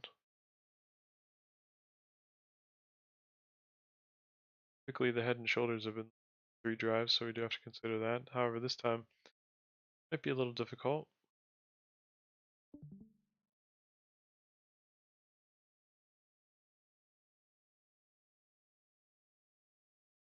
Ultimately, not only would I like to see it return back to this level, but taking the movement that we had right here and putting it out to the other side.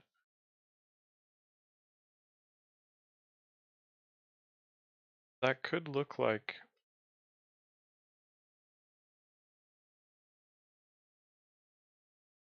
the low of this green bar.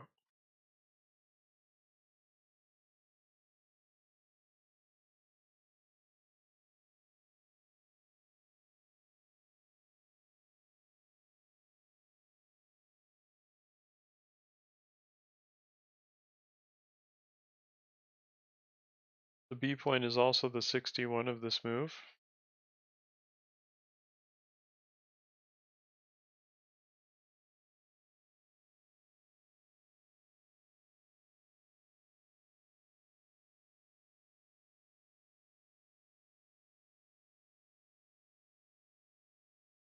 Yeah, they might be planning on forgetting that right shoulder, just making a move to that B point.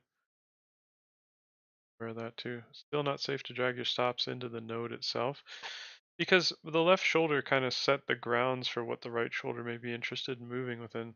And every single time we have this set up before we make a right shoulder, if the left shoulder is the same height as the left, then it just basically traversed the node again.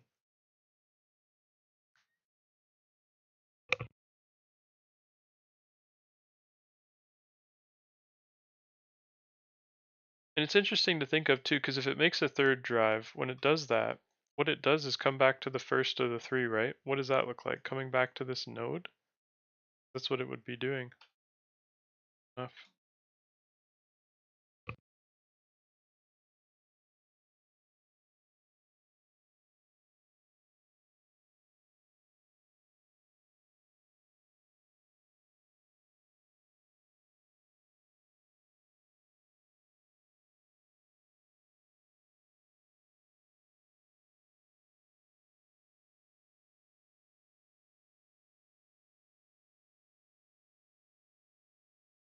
And for instance, let's look at this triangle and the distance that it managed to make out of it. Pretty much doubling. This one, it did a little bit more. But does it result in the same thing? Return back to the tip of the triangle. Well, that would get a lot done. You know, just like this tip of this triangle has a node, so does this one. Here's that right shoulder. It's ranging the node. You can see from the low of the node to the high of the node. Managed to range it. Shoulder formed. After the 5-wave move, we've had 2 waves so far. Typically makes 3.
Like I said, if we finish the day close to the high of day, I do think that we're going to make an effort at retracing into that candle before any kind of continuation.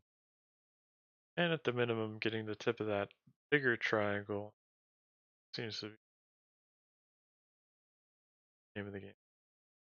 Imbalance coming up in 5 minutes.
Nice movement.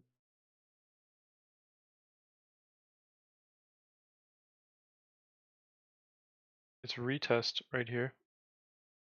Heavy retest. I think it reminds me of an Amazon retest. Just before the imbalance.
Yeah, the imbalance is coming in.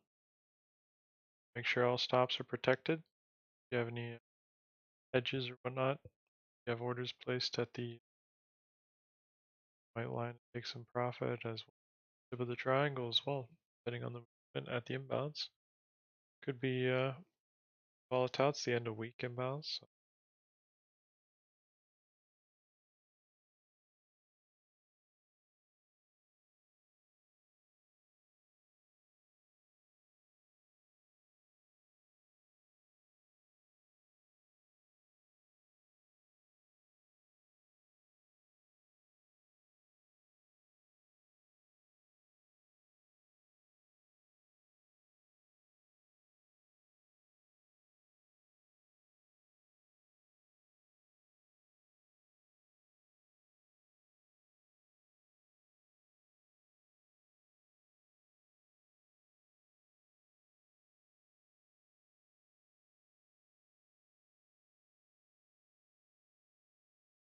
Pretty weak balance. Reminds me of the triangle we just did. A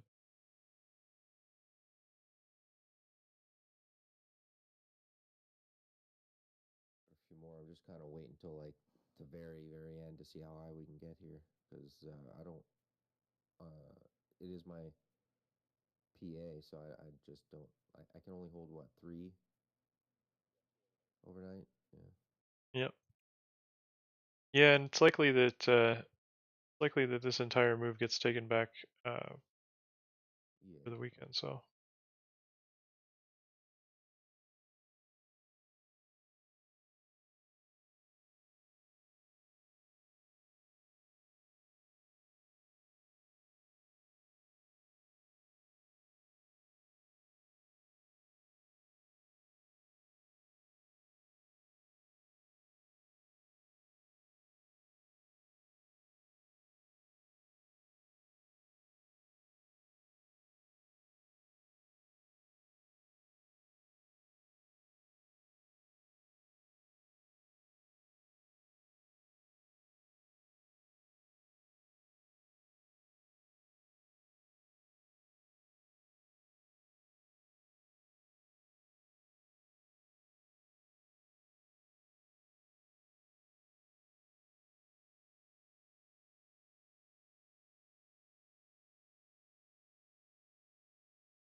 that's just the chasers being dealt with before we drop. What it looks like.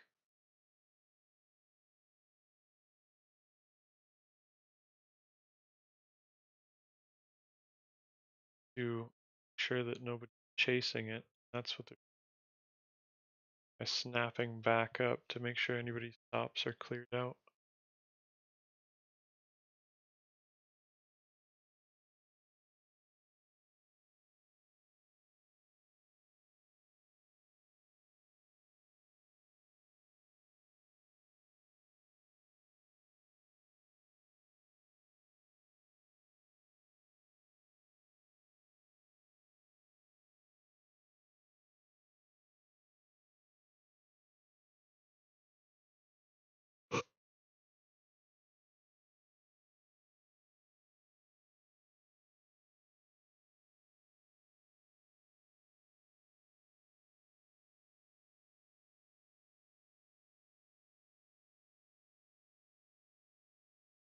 Looks like they're going to try and do a squeeze in the opposite direction real quick.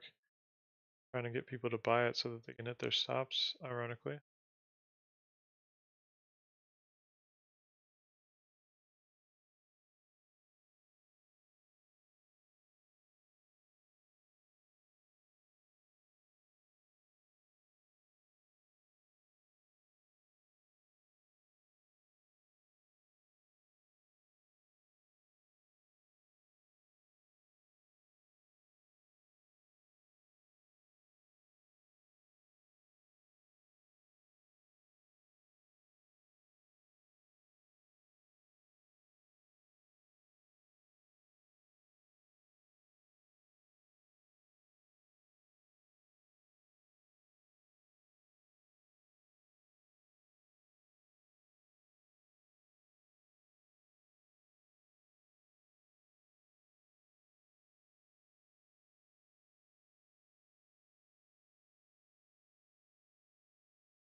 Final flush right there.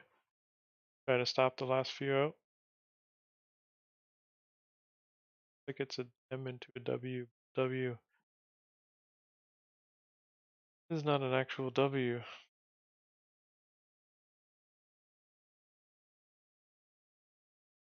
Final minute.